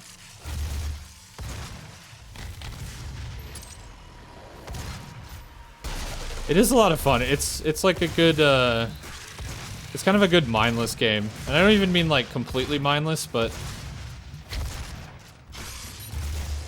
I decided to play this game on stream as sort of like my first solo game that I'm playing for a reason, because I just like, it feels like you can just play it and also talk. Although as I say that, I'm just throwing my life away. No more talking. It's serious gaming time.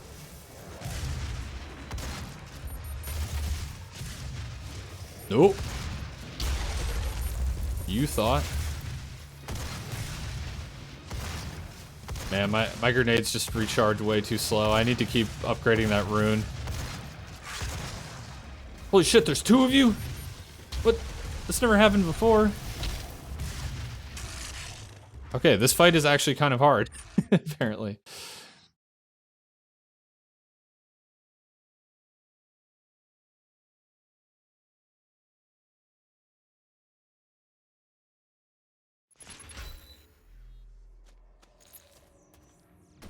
Don't know. Wait, is there? Oh.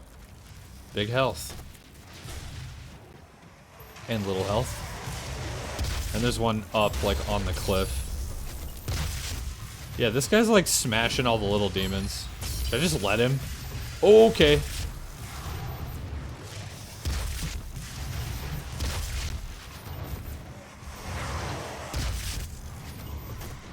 For as big as those guys are, they're not all that spongy. Like, I feel like I ripped through them pretty fast. Do need ammo. It's not the right type.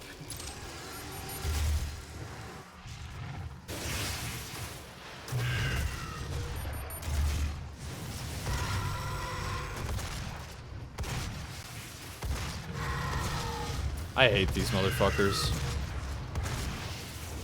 Can I just chainsaw you? Here, I'll just chainsaw you. And maybe even you, for good measure.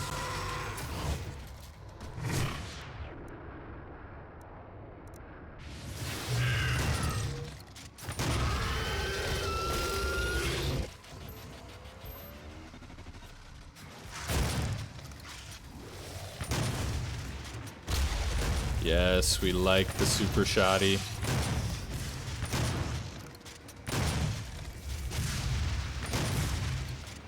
Yeah, that's a good point, actually. I just unlocked that, too. I don't think I've been using it to good effect, because I've been using it on just, like, slow, tanky enemies that I probably could be blasting with something else.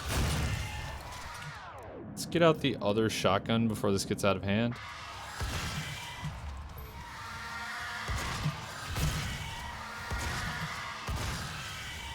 Apparently the other shotgun doesn't really do it all that well either.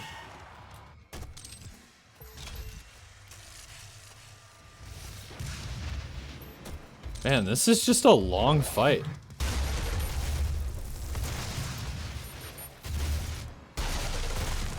Yeah, I'm kind of sticking to what I said. I'm not sure I like the charge burst as much. Oh god, this guy always just zaps my freaking health. Thank god. Okay, yeah, I know. Let's make actual good use of our rocket launcher.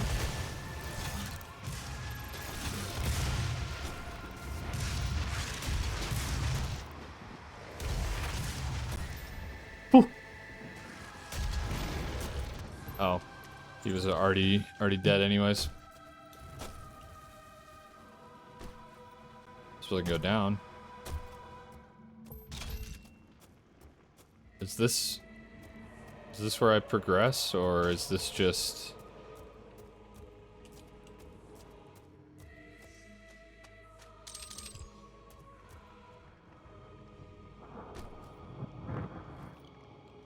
There's a funny meme in the cave? Okay, I can't miss out on a funny meme. In here? Where's the memes? Or in this one?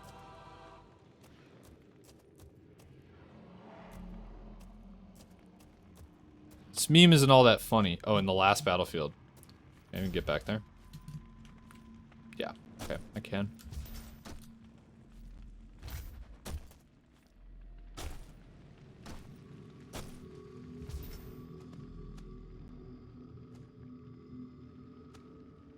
And is this where it is?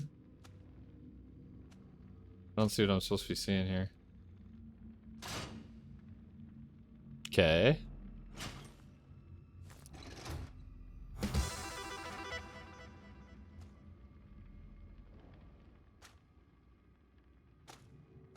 What did it do? Oh. Ah ha ha ha, there it is. Ah shit, I didn't mean to do that.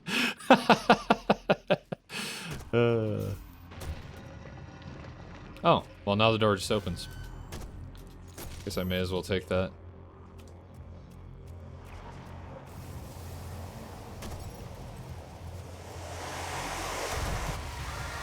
Huh. I may have missed it. I do like those though. Those are cool sections.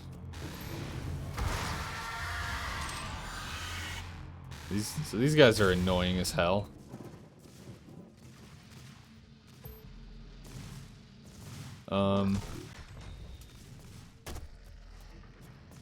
Oh wait, hang on. I can go back. Let's see if I can find that door.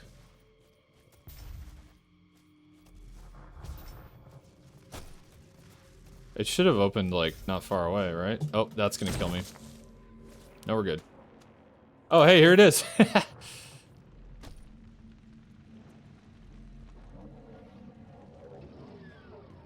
God, this is disorienting.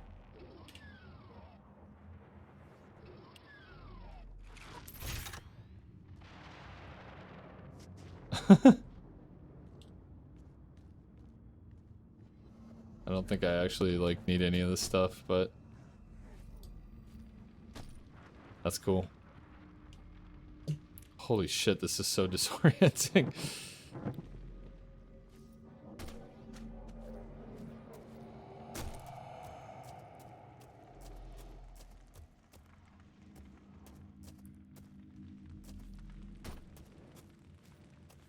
Full up on shields and health. Okay. Time to progress. I do love all the Easter eggs in this game. I think the old like classic Doom stuff is really really well implemented. Hey, buddy.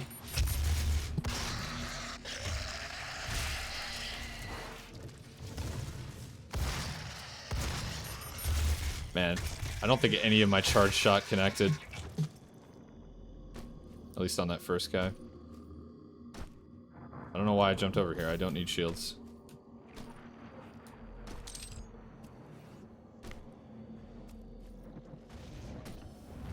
Yeah. I'm gonna come over here and then blast your face.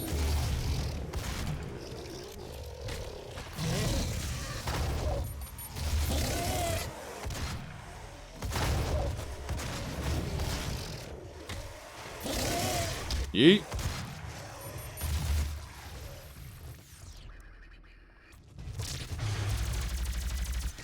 Oh yeah, that's a good opportunity to use some nades. Hopefully get that equipment rune upgraded. Actually, let's see where that's at. 16 out of 30? Damn. I've only used 16 nades since I unlocked that thing.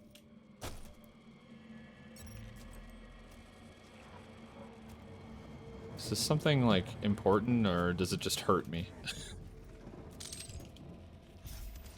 Everything in this world glows and shimmers and...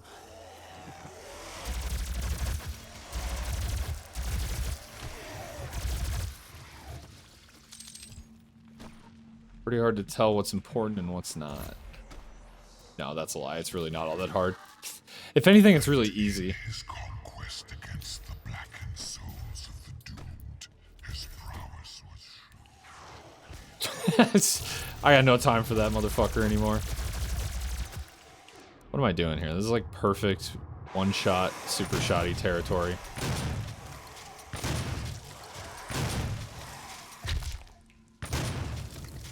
That just felt cruel. That guy had no arms.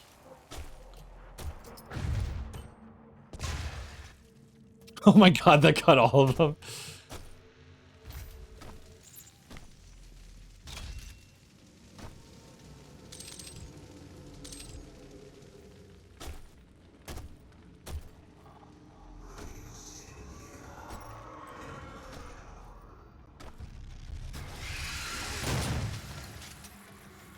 Obliterated. Oh my god. This is so red, it's almost difficult to see.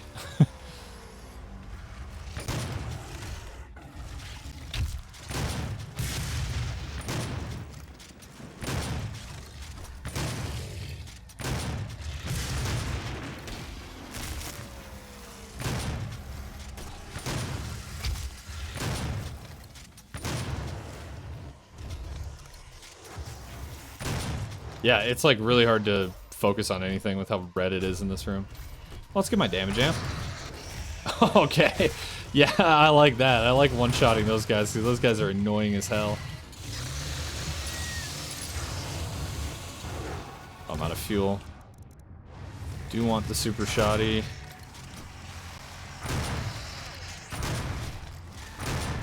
Really? Oh, okay. He is dead. I was gonna say, I would think that my damage amp would still help with that.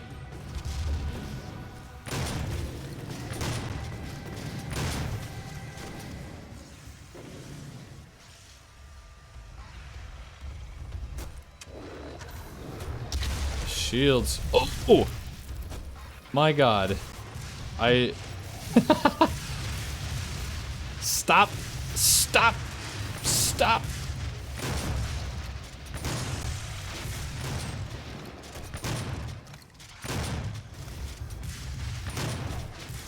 Oh, it didn't even give me that shield.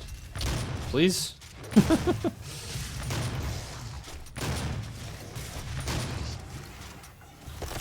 don't think I've glory killed one of these guys yet. Yeah, literally no-clipped me into that rock.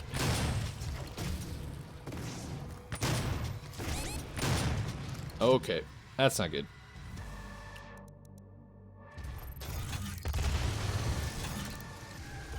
Oh, he's dead anyways.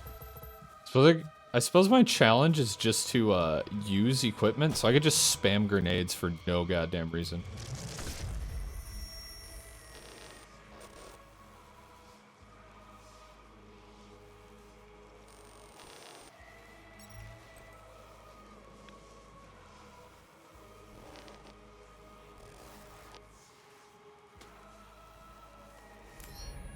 Here, I thought I had to watch something here.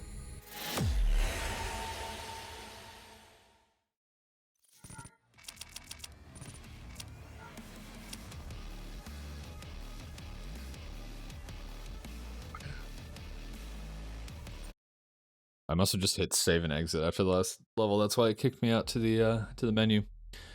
Anyways, nice. We made good progress in Doom today. I think I'm gonna call it a day on the stream. The level I was just on, or the next one, Jimmy? Because that one felt a decent bit harder. Because on the first few levels, I really was not dying at all, other than just like to missing jumps and shit. Yeah, that definitely was a bit harder. It introduced some like new enemies and mechanics and stuff too. That was fun though. I like the hell levels a lot. Like the design is really cool. Anyways, I think I'm gonna call it a day. Fun stream though. Thanks for hanging out. I'll see you next time.